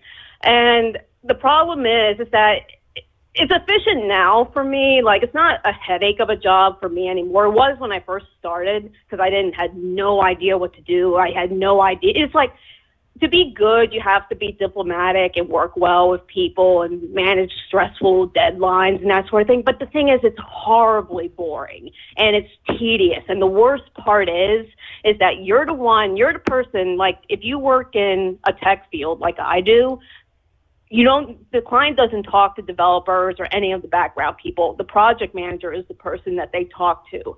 And a lot of times, most of my clients are pretty good. They're nice people, but some of them are fucking assholes. And so as a result, I'm the person who has to, if they're throwing a hissy fit about something, I have to soothe their tempers, for lack of better words. But again, it's boring and it's tedious. Are you making PowerPoints like Joe, or you're facilitating between the company you work for and their clients? What exactly are you doing? That's essentially what it all breaks down to. It's PowerPoints, Excel spreadsheets. It's pretty much my whole job can be done with Microsoft Office Suite. And I'm chained to my computer all day. And how did you finagle this through school? Was it something that you got because of connections you had in school, or was it totally divorced from school? Totally divorced from school. I actually got this position because of a friend of mine. And before that, I just did like project coordination stuff. I went to school mostly because my parents wanted me to, and I think that that's actually the case with a lot of people who go to university nowadays. They all just go to school because their parents want them to, or they want to live out like whatever, you know, if their parent wanted to be a doctor and they want their kid to be a doctor, their kid goes to school to become a doctor because their parent wants them to. Not because they actually care about it, but because it's something that their parent can brag about at the next wedding that they go to some distant relative who they really never fucking, you know, they don't give a shit about them, but they really care about their opinion. So is it important for your parents or it was important for them to have you go to college? Did they care much about your major, or did they just want you there? Well, my mother, she was, you know, she was nice about it, but here's the thing. My father is Middle Eastern, and when it comes to Middle Eastern fathers, their children can have only one or two careers, or both, ideally. You either become a lawyer or you become a doctor. Anything outside of that, you're a failure in the family. Mm-hmm. So when you told your father that you were going to school for English? Oh, he lost his fucking mind. Told me that I was a disappointment and that I was simply wasting my potential. And what do you think? I mean, you at this point, you're saying you're kind of against college. Because the thing about it's another good thing that Joe said, it's all about networking. It's all about social ties. In college, I went to, I'll just fucking say it because I really don't give a shit if I dox myself. I went to West Virginia University, and West Virginia University at the time that I went was the #1 party school in the United States. Nice. And the only thing I really learned when I went there was how to push like a burning couch out of a 3rd-story window. Do you feel like that's a valuable skill? Is that something that's stuck with you though? Post college? Oh yeah. Oh yeah, man. When the apocalypse happens, I'm gonna have something to push out the window onto the horde of zombies below. But what about that social experience? Do you think that was valuable? Like, did you make lasting friends, or did you have experiences that you look back on fondly? Yeah, actually, I did. To be fair,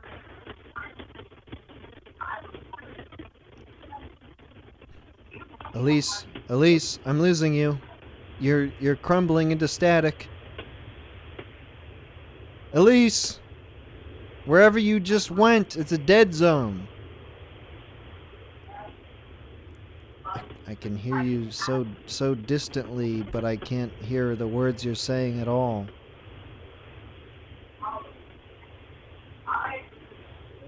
Elise, go back to where you were. I can't hear you.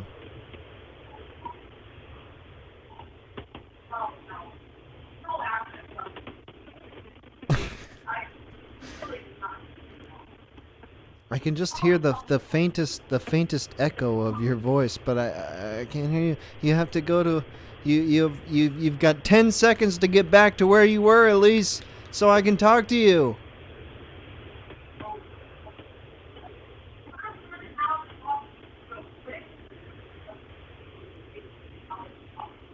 It's not working. It's not working. All right. I'm sorry, Elise. You'll see this on the stream if you look back. Can you hear me? I'm sorry. You're back. I was so close to hanging up on you. My God. I'm so sorry. What happened? Where did you go? Oh, it's my Bluetooth. It went to my Bluetooth. Here, I just turned it off. Sorry about that. No, you're good. Okay, so we didn't hear any of that. The past 30 seconds. Oh, I am so sorry. Long story short, college did help. I was totally socially retarded.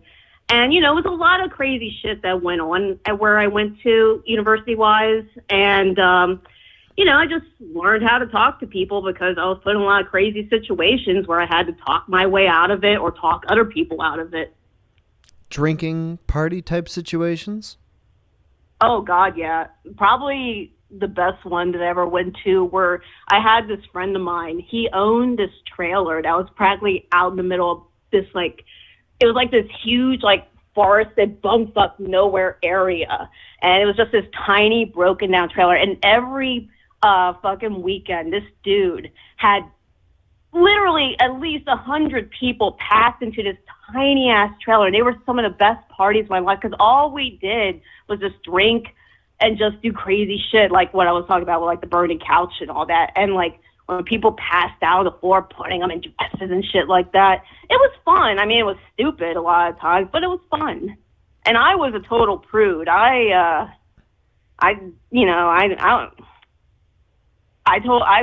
did none of this. Like I was a virgin all throughout college. I'll just tell you that. Nice. Hell yeah.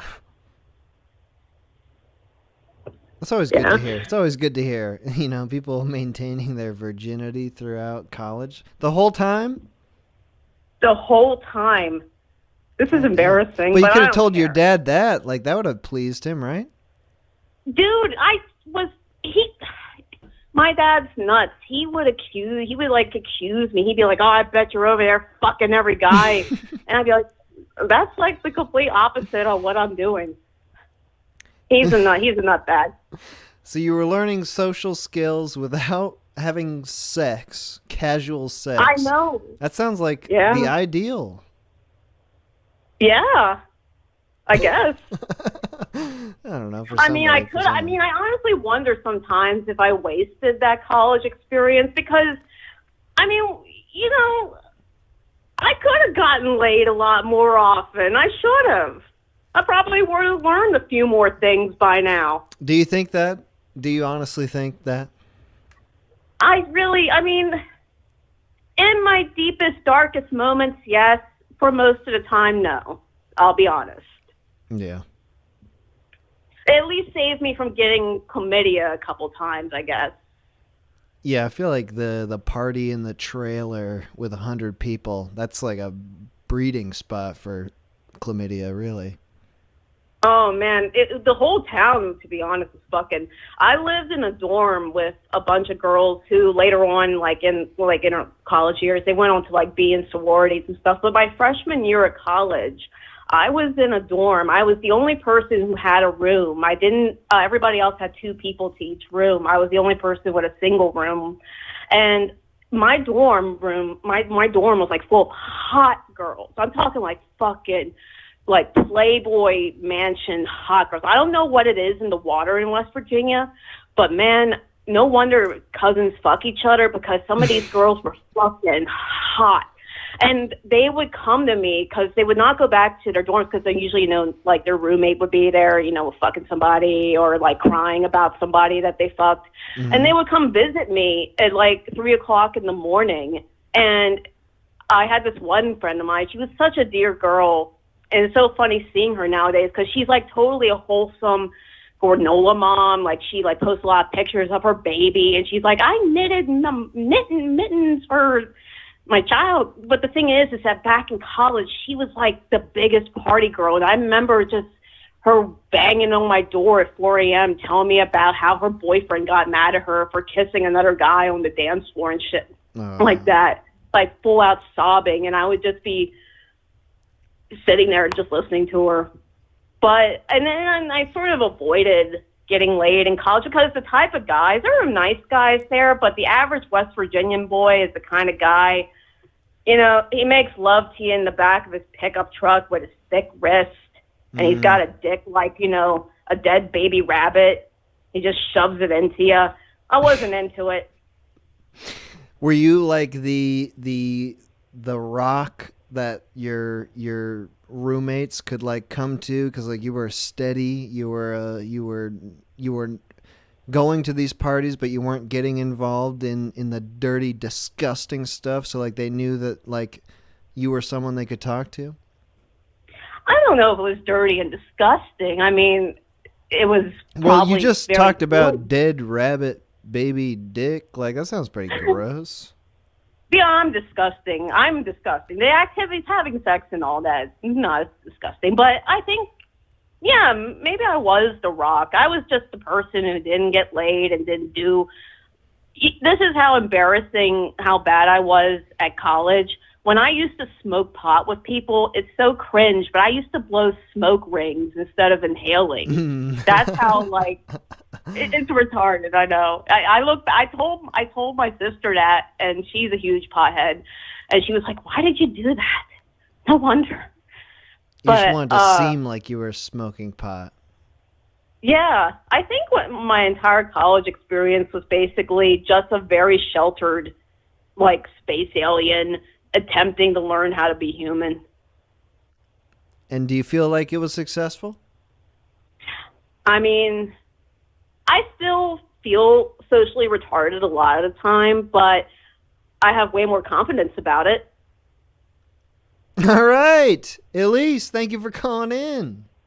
No problem, man. I'm so sorry. I'm so nervous. I just get so excited at the fact that you called. Oh, you're all good. Oh, yeah, I forgot. I called you. You didn't even call in. Well, you did, but then I called you back. Oh, well, I hope to talk to you again, and good luck with the stream, man. Take care. Thank you, Elise. Thank you for talking to me. Okay, bye. Bye. Nice.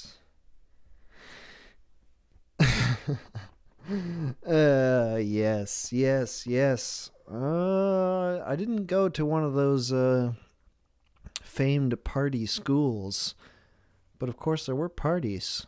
I feel like it goes on everywhere. But yeah, you do hear about like those kind of schools that are known specifically for partying. I gotta wonder what the hell's going on there. It sounds like trailer fucking in the back of a pickup truck. I don't own one of those. But maybe that's what's holding me back. Or what was holding me back in college. Only had sex in relationships. Besides one time. But yeah, college. Like I was saying earlier about the comedy. I thought that was gonna be, like you do a performance and everyone's laughing. You'd think they want to have sex with you, right? But no, not in my experience. Google is fucking up right now. I see all these calls coming in, but they're not coming through. I'll wait a moment here because I want this to work. I have everything correctly set. Oh! Yeah. One more. One more. One more. That was internal burp. Google, stop fucking up. Give me the calls. Let them through, baby. I have to call someone back again. 5, 4, 3, 2. All right, fine. I don't care. Oh, this one. Different area code.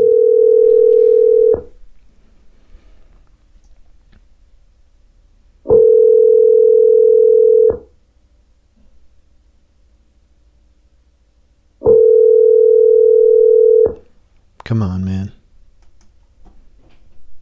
You just called me!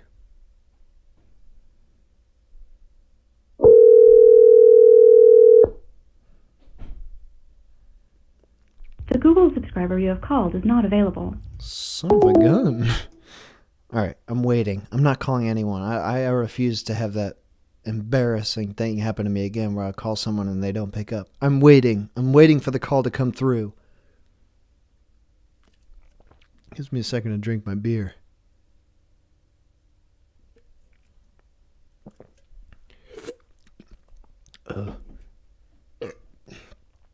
More burp time. Google. What the hell is wrong with you?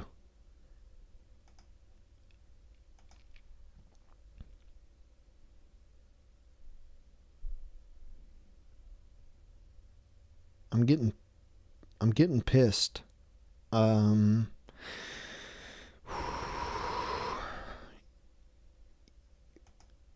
fine. Calling someone back again. Last one. Person who just called. You better freaking answer. Hello? Yo! Hey, what's up, man? Yo! Good to hear from you again. Who's this?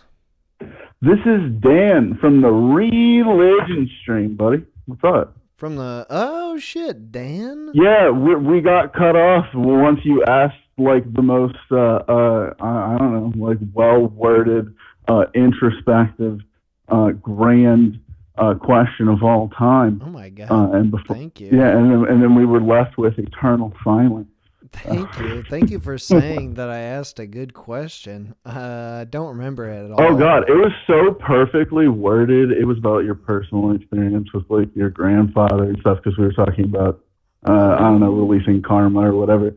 Yeah. It was great. It ended up being a perfect moment. I was dying to answer, but, like, there's nothing I could fucking do. All right. Well, Dan, you and called real quick. Yeah, go on.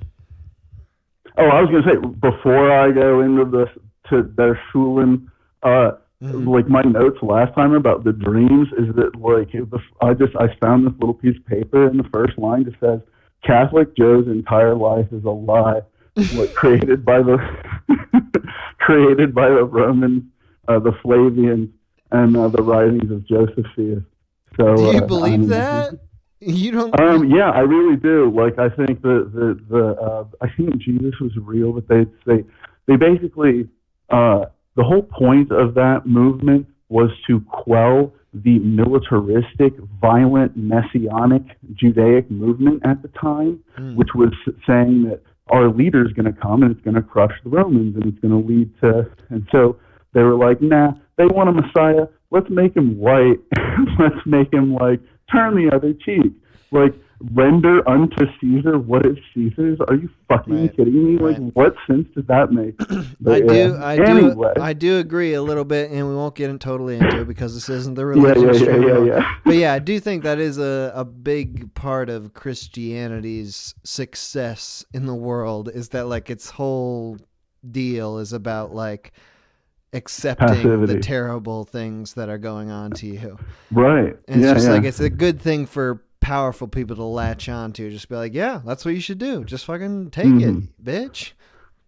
Right. Yeah. And it's like the Pope, like in the early cult of Rome, the Pope was the leader of the early Pope was the leader of the pagan sect, which is why, like, all the ceremonial magic, ritual, like, pagan-based shit that I do, it looks just like a Catholic mass.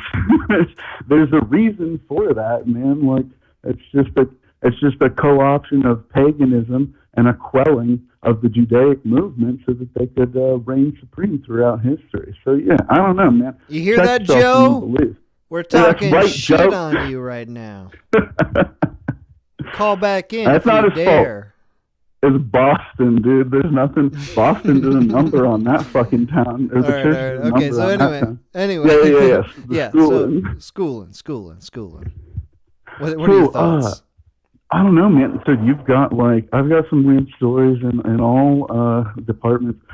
Grade school and, like, preschool was kind of strange for me. Not in a way that, like, most people would ever want to share with, like, a human being, especially in a public space. So maybe that would be, like, a place to start. Well, yeah, we don't know really who you are. You're just some man with some common first name. Yeah. I was in my preschool years, I was kicked out of 3 preschools. I know one of them was for not sharing. I was held back a year even in the last in preschool. Yeah. Like they convinced my parents. I don't know if they just wanted, like, another year of money, because I was, like, borderline. I mean, I'm pretty sure I'm on the spectrum. I haven't been, like, officially investigated, but when I, like, spectrum? Look back. Say that again. The gay spectrum. Yeah, that one too. I am non-binary, so, like, I would be gay, but I don't even know how to define that shit given my state of mind. Okay, I've never heard of anybody being held back in preschool or having any trouble at all in preschool. Cause... Oh, God, yeah, my stories are ridiculous. So there was at least the third one. Well, okay, the second one that I was at, I have some memories of. And I remember I was outside, and this kid was on one of those horses that was like on a spring. Yeah. And he was going back and forth on it, rocking back and forth on this thing. And it's weird because all this happened at one time. So I remember it very clearly. But yeah, he's rocking on a thing, and it something like he gets caught on it and falls forward, and it ends up like ripping off his fingernail. And it was awful. It was like screaming in pain, and it looked like a slice of pizza if you pulled the cheese off of it. It was disgusting. That's so. Yeah. Okay. At the same time, like as he's yelling behind me, over my like right hand shoulder, I hear this yelling, but it's coming from like a young girl, or it sounds like it's like very high pitched. I turn around and there's this like huge dude that's got this girl that I don't remember, the exact situation or who she was or whatever. I remember she's pretty. I remember liking her, but he's got her like pinned up against a tree, and she's like screaming, and like I don't know if this guy had like developmental issues or what. I know I did. So when I saw this happening, I ran at him and I just lashed both my hands around his neck and started squeezing as hard as I could. And I remember his face turning like blue and like his skin like kind of forming around my through my hands. And then all of a sudden, like I get hit with this huge weight, and it ended up being the teacher or whatever who tackled me to the ground, like stopping me from strangling the life out of this little kid. But that was the first like shitty incident, and that got me sent to the third preschool. Was it a male or female teacher who was bringing you down? It was a female teacher. She looked very much like a old babushka. Okay. She was very stocky. Like she was built like a linebacker, dude. I got hit like a motherfucker. Do you remember anything about the afterwards of that? Did you have any experience of like trying to explain what happened, or is it all just that's what you remember? That I don't remember. I do remember an incident in 6th grade though, where I was like racing to the playground, and I was racing this chick Julia, and I swear I was on the spectrum. Please don't, like, I have more sense now. Like, I'm not that violent of a person anymore, and like I'm empathetic. But like at the time, we're racing for the swings, and I want that fucking swing. There's only fucking like I want the swing, and we're passing a street lamp in the parking lot. And I shove her, like as we're running full force, like into the street light. And yeah, the hospital, the ambulance had to come and take her away. So that night, how? Yeah. What happened exactly? She ended up being okay. But like I guess she had been like knocked on. She ran into the metal pole, and like because it's like there's the concrete at the base of the light. And then it turns into the metal part. You pushed her into some metal. Right. Yeah, kind of right at that time, so that like it would take her out. I was thinking strategically. I wasn't thinking like empathetically. You're thinking how to win the race. You're not thinking about the welfare of your combatants. And literally, I'm just sitting there swinging on the swing. And she's laying on the ground, and it's like slowly creeping in what's just happened, and that's kind of a terrifying experience. I've had that quite a few times. Earlier experience, go ahead. Well, just quickly, you said you're swinging on the swing, and you're realizing what happened. Like you're realizing that what you did caused damage. Like were you? How were you feeling? Yeah. And then it was terrible. Like I felt awful about it because it brought back some earlier memories of like, when I was younger, like I would do things like that impulsively with no thought whatsoever, and it wasn't. It was like the violent reaction of the world around me to what I did. Like I didn't really like understand necessarily. So. Yeah, it's hard to put into words, and it does make me sound like a complete psychopath. But like Kids are psychos. That's and I well think that is part of documented. it. And yeah, I was like, I'm an adopted only child, in like a dysfunctional household. Like there's like a trifecta. Well, now you're making excuses for yourself. That's very true. No. Sorry. So tell me this last third story. What were you beginning to get to? Well, so I go to this new preschool, and we were able to go swimming every now and then. That's like the big benefit. I love going swimming at this time. It's my favorite shit. Love swimming. And so, like, these pool privileges, I had already been in trouble for some other thing. One of the things I got in trouble that made no sense whatsoever was, like, I didn't want to eat a frozen banana covered in chocolate. So, like, that was literally a strike against me. And that was my most recent strike. So I didn't want to eat fucking chocolate banana. How did that go? They were just like, come on, Dan, eat this. What the fuck's wrong with you? They were so mad because they were so convinced. Because, like, legitimately, a frozen banana dipped in chocolate is delicious. Like, it's objectively good. Yeah. But like, I don't, at the time, I'm like, why would a banana and then the freezer and then you're trying to put a chocolate? Like, everything about that, everything about my upbringing and everything about my intuition says fuck everything about this. And so I stood my ground about it. And yeah, they put me in a corner, like in the other end of the fucking building in the dark. It was super weird. Because you wouldn't eat it. I swear to God, yes. Yeah. And at the same time that this was going on, I was watching a small girl eat Play-Doh. And I'm like, that girl's eating Play-Doh. She eats Play-Doh all the time. Like, what? Like, I don't consume toxic products. Like, what? Where's your focus right now? So anyway, that's the precursor. Anyway, I'm about to, if I get one more strike against me, I'm going to lose my fucking swimming privileges. So this kid, I remember we're all like changing in this weird locker room, bathroom thing that we had there. This place is called Kinder Care. Some kind of weird, I don't know, probably secretly Nazi operation. I have no idea, but my family has weird connections to that too.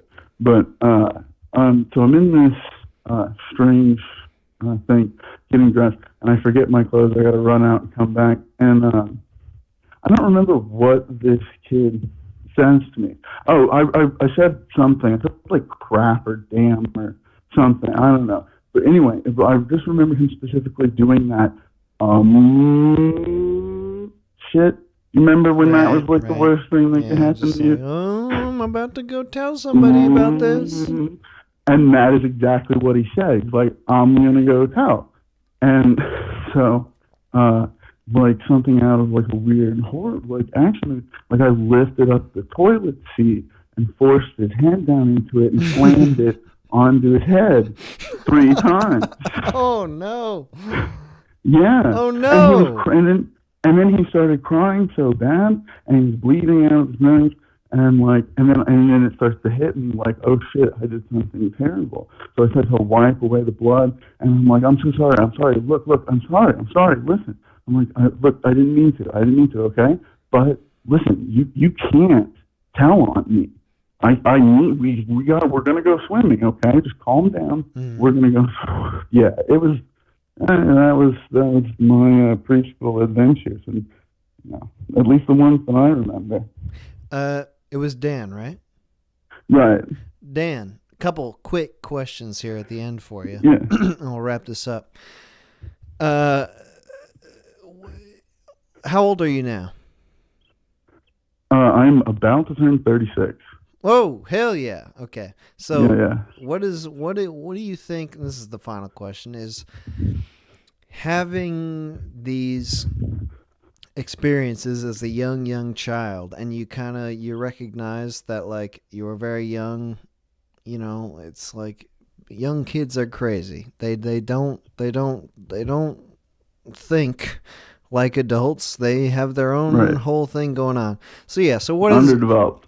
How does that affect what you might think about your future children, or if you have children now? Like, what is how do you feel like you would deal with such a situation if you had a kid that was just like you, getting kicked out of preschool to preschool? I've never heard of anybody getting kicked out of preschool in my life. Yeah, 3 of them. So how do you think you would deal with that? It would be very difficult. In fact, this is, not to get too personal, but one of my relationships, we did, while we thought that it could maybe someday, it wasn't the right timing for us. I did get an abortion specifically because we were both batshit insane. And especially at the time, completely unstable. And it was the most beautiful relationship in the world, but one that nobody would believe or understand outside of it. So, and one that she already had a daughter, and her daughter is just like her. Just like her, looks just like her, talks just like her, incredibly smart, just like her. Can name fucking, I don't even know how old anymore. She was 6, 7. Could name any plant, knew all kinds of rocks, just genius. But a burdened, already showing the same signs of burden, nightmares every night, not able to sleep, sort of showing preliminary signs of schizophrenia, sort of she suffered from. So yeah, we chose just to not. In my case, if I were dealing with that, that's something that I have been preparing for a long ass time. And the last time that I was in a relationship, it was so fulfilling. It was the first one where I got to be, I was democratically elected the new dad, and I had these 3 young, beautiful children, love me so much. I adore them to death. And it was a very rewarding experience. So I've been slowly training myself because I know that if that happens, I'm going to need a lot of money, a lot better temperament. I just have to be a much better person in order to do that. So yeah, I think it requires a lot of people, and I think the people that deal with those people are heroes, and it's, and nobody really writes about them in books except for people that eventually accomplish something and they thank them in their autobiography. Do you think that it comes down to just being a role model and living your life in a way that kids can live up to, or do you feel like there's something that could have been imparted to you when you were a kid that would have changed your outlook? I see. I'm hesitant to say that something would have changed my outlook because one thing that I noticed is that I took a lot of the lessons that I learned as a kid and I sort of malappropriated them. I sort of took the wrong lessons from the stoicism of my father and the wrong lessons from the aggression of my mother, convincing myself that I had done otherwise. So I can't really say for sure that would necessarily make a difference, but I do know that it is through my exploration of self, through my development as a human being, and my experience on this time, or through my time on Earth, all the reading, all the experience, all the just stuff that's happened to me in the introspection, that I've been able to live authentically for at least long enough of a period that just people are sort of attracted to it or recognize it. And I mention this just because the kids, me being so myself and being in touch with still my inner child and a lot of, other things, it led to this very deep connection that really, you think of what it's like to be a dad, but you don't really know until you've got that responsibility. And that's something I think is a very I don't know, interesting question of just as a parent, there's what you cognizantly want to impart on your children, and that's one thing, but there's also just who you are and how you act, and kids notice and they watch and they learn, like not as much through what like the parents are like, all right, let's sit down now and this is lesson time and you're gonna do exactly what I say like in this lesson period, as much as they do just like kind of more of a free form thing. And that was actually the issue. And now that you mention it, I realize that I actually went through this ordeal that you're talking about, because the youngest of the three, the boy, was going around with this sharp stick, and he was like doing this little dance where he was like putting his front foot forward and then rocking back while like stabbing forward with it with the stick, and he was singing a song going, "Stab her in the throat, stab her in the throat." This motherfucker was in the hallway practicing to stab one of his two sisters in the throat. So yeah, I remember having a talk with his mother about that, and I didn't know how to handle it. So yeah, I failed. I was like, I think he's going to be a serial killer. Like, I didn't take my own personal experience into account at all. Like, I was like, I don't know what to do. Like, just the sheer shock of it. Because, and plus the two children used to, I don't know, the daughters would be at each other's throats literally over, I don't know, random YouTube videos and Roblox bullshit. So it was an interesting experience. Like, I definitely learned a lot. It's a lot of work. I don't know how the hell people do it. I understand why I never wanted kids. But at the same time, I totally get why they're kind of amazing. So. All right, Dan, thank you for calling in. Appreciate it. Yeah, as always, take care, man. You too, man. Nice, very good. Okay, I put on Do Not Disturb mode again. I'm going to take another break here. Let's see. This is like a 6. This is a shorter break. We'll see if I make it back in time. All right, be back in a few.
Just made it.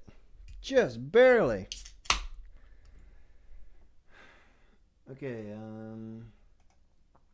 before we get back into the calls, I've got a message. I've got a voicemail from Moxie Famous, who can't call in, but he wanted to relay his experience here. So here we go.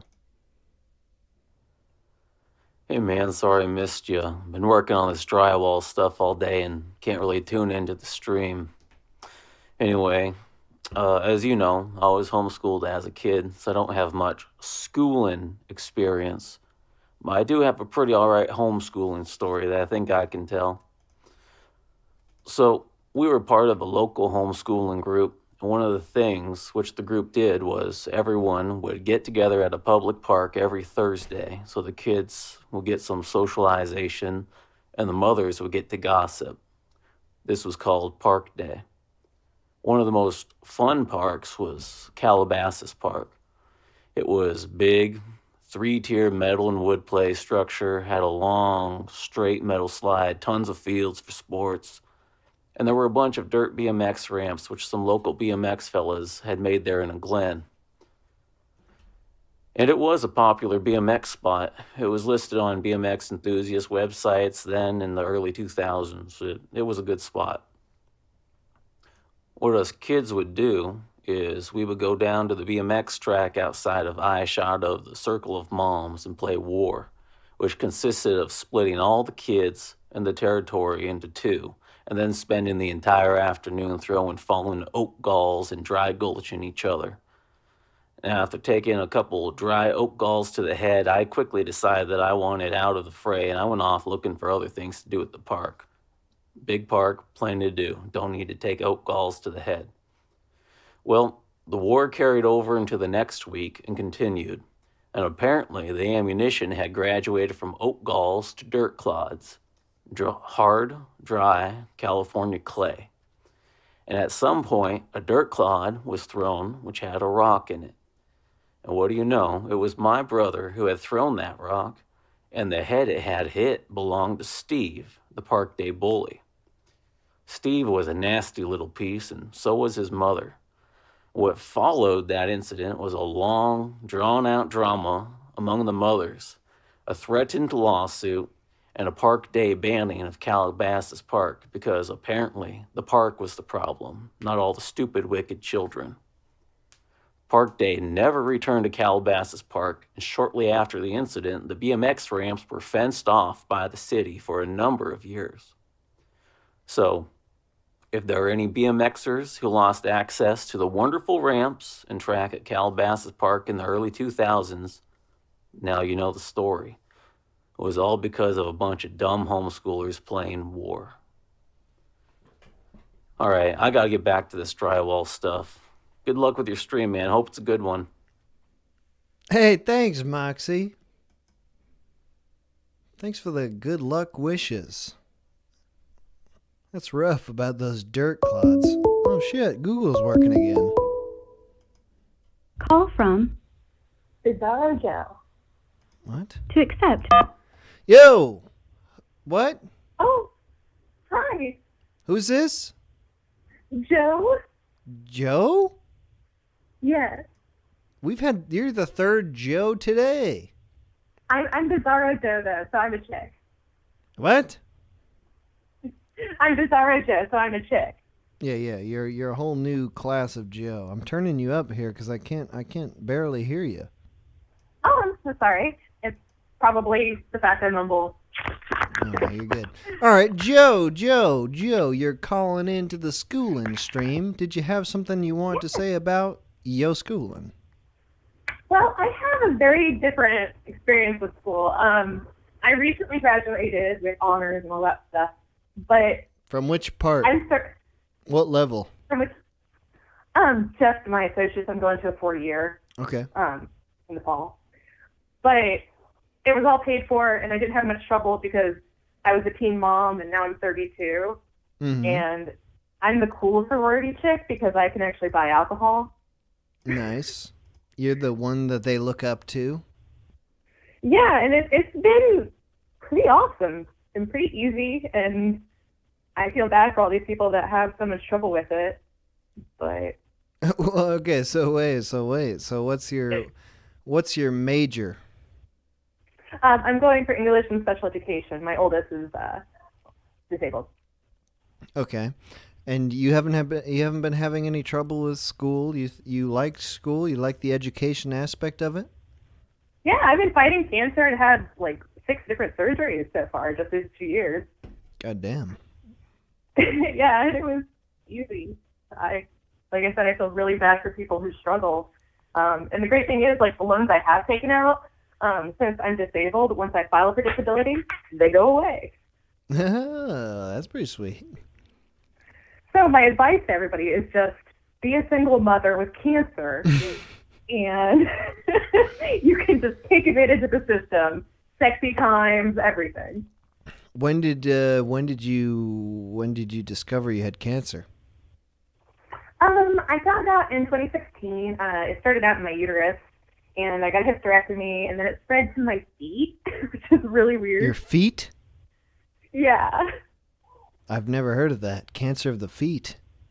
Yeah, well, it's spindle cell sarcoma, so it attacks soft tissue damage, and I did a lot of work in very high heels. So they said I had the feet of a 70-year-old factory worker. I don't know what that means. Is that a good thing? I guess just be careful how much you strip.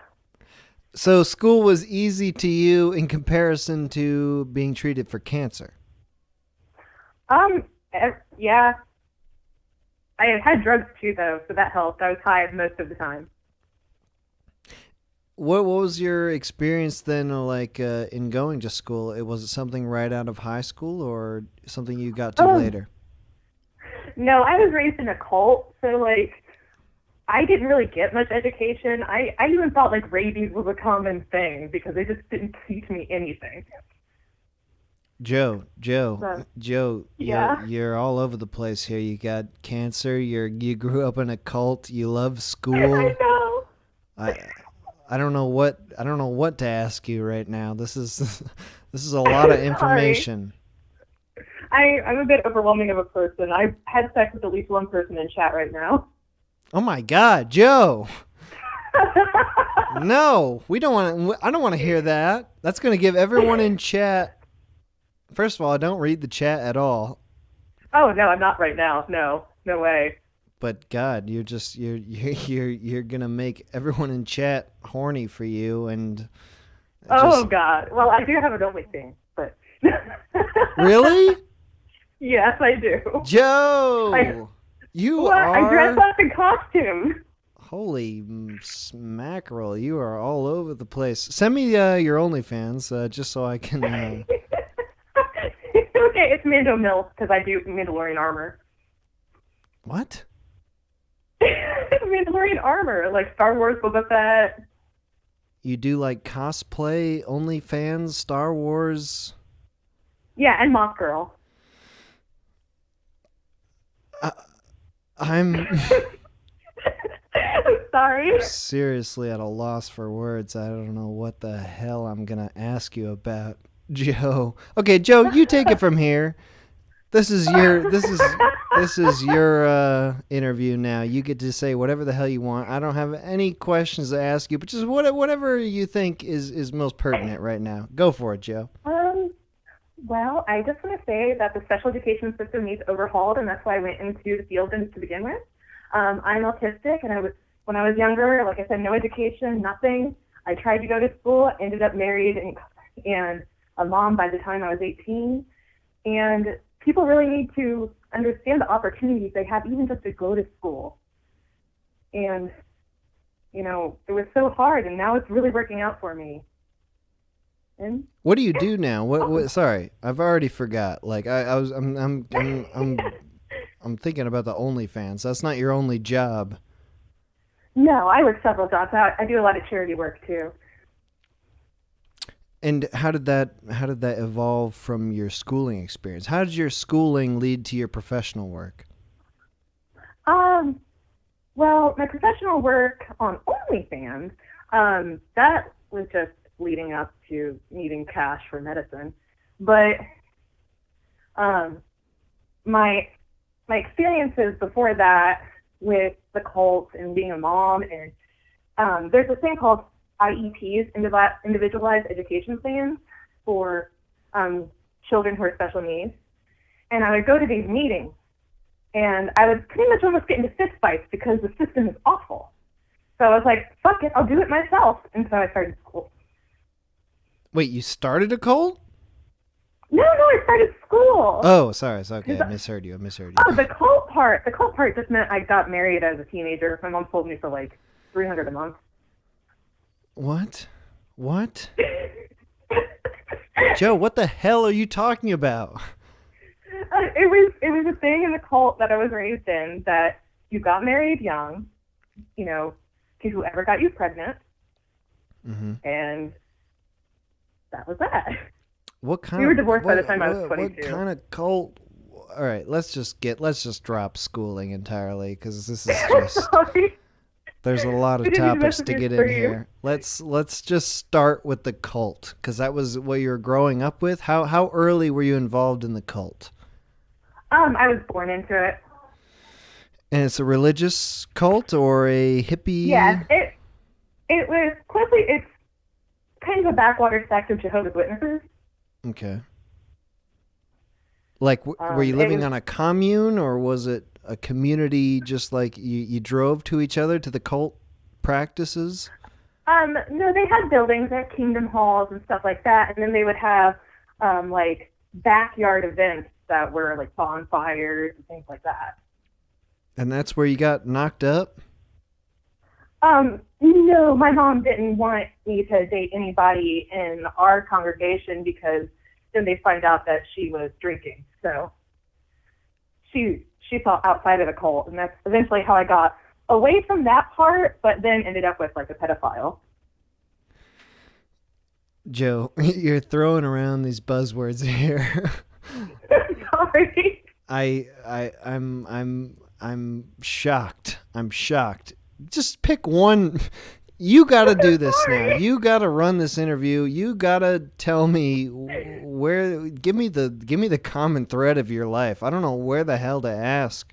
What has been going on with you? You were born into a cult. Something about a pedophile. You got an OnlyFans. What? You have cancer also. I've done a lot of things. I don't like to stay still. Okay. It's hard to survive, and when you're trying to survive, especially with no skills, you end up in a lot of weird situations as a woman. I wouldn't know. Yeah. Okay, so I'm grasping right now. I'm grasping so hard to think of what I can possibly ask you about. There's too many things. You've brought up too many topics. I didn't mean to overload you. Yeah, Joe. I got so yeah. excited. Yeah. Yeah, Joe. I missed your call last week, so I felt really bad. Did I call you? Yeah, and I missed your call last week. Why? Because I was still trying to call in. Ah, okay, good. Nice. Yeah. All right, well, I'm sorry. No, we can't end it on this. We have to end on a high note. Okay, Joe, tell me then. Of all, hold on. Give me 1 second here. Okay, I'm sorry. I'm just digesting all of this at once. Well, okay. I'll ask you, Joe, the same question I ended Catholic Joe's call on. You said that you've had a very positive experience with education. So what would be your advice, besides telling people to get cancer and stuff? Like, what would be your life advice to someone who is considering college? Like, what did you do in college that you feel was different from other people that like made you appreciate it more, or Have a plan. Don't just go to college to go to college. Have a plan for yourself. Check the job market. Look at the projections. And, apply for scholarships and grants and do that stuff. And it'll go a lot easier. don't just do it because someone's telling you to do it. Did someone tell you to go to college? Oh, no, I wasn't allowed to. Ah, is that a cult thing? Ex-husband thing. Oh, man. So where are you at now? What's just your current situation? I'm so god dang curious right now. Well, I'm getting ready. I just got a full ride scholarship to go to a 4-year college for my sorority. So I'm going to be going there to finish up my degree. Meanwhile, I take care of my children, and I do side work, ghostwriting, art, and OnlyFans. Oh, okay, you said OnlyFans. I thought you said oh my god, but you said OnlyFans.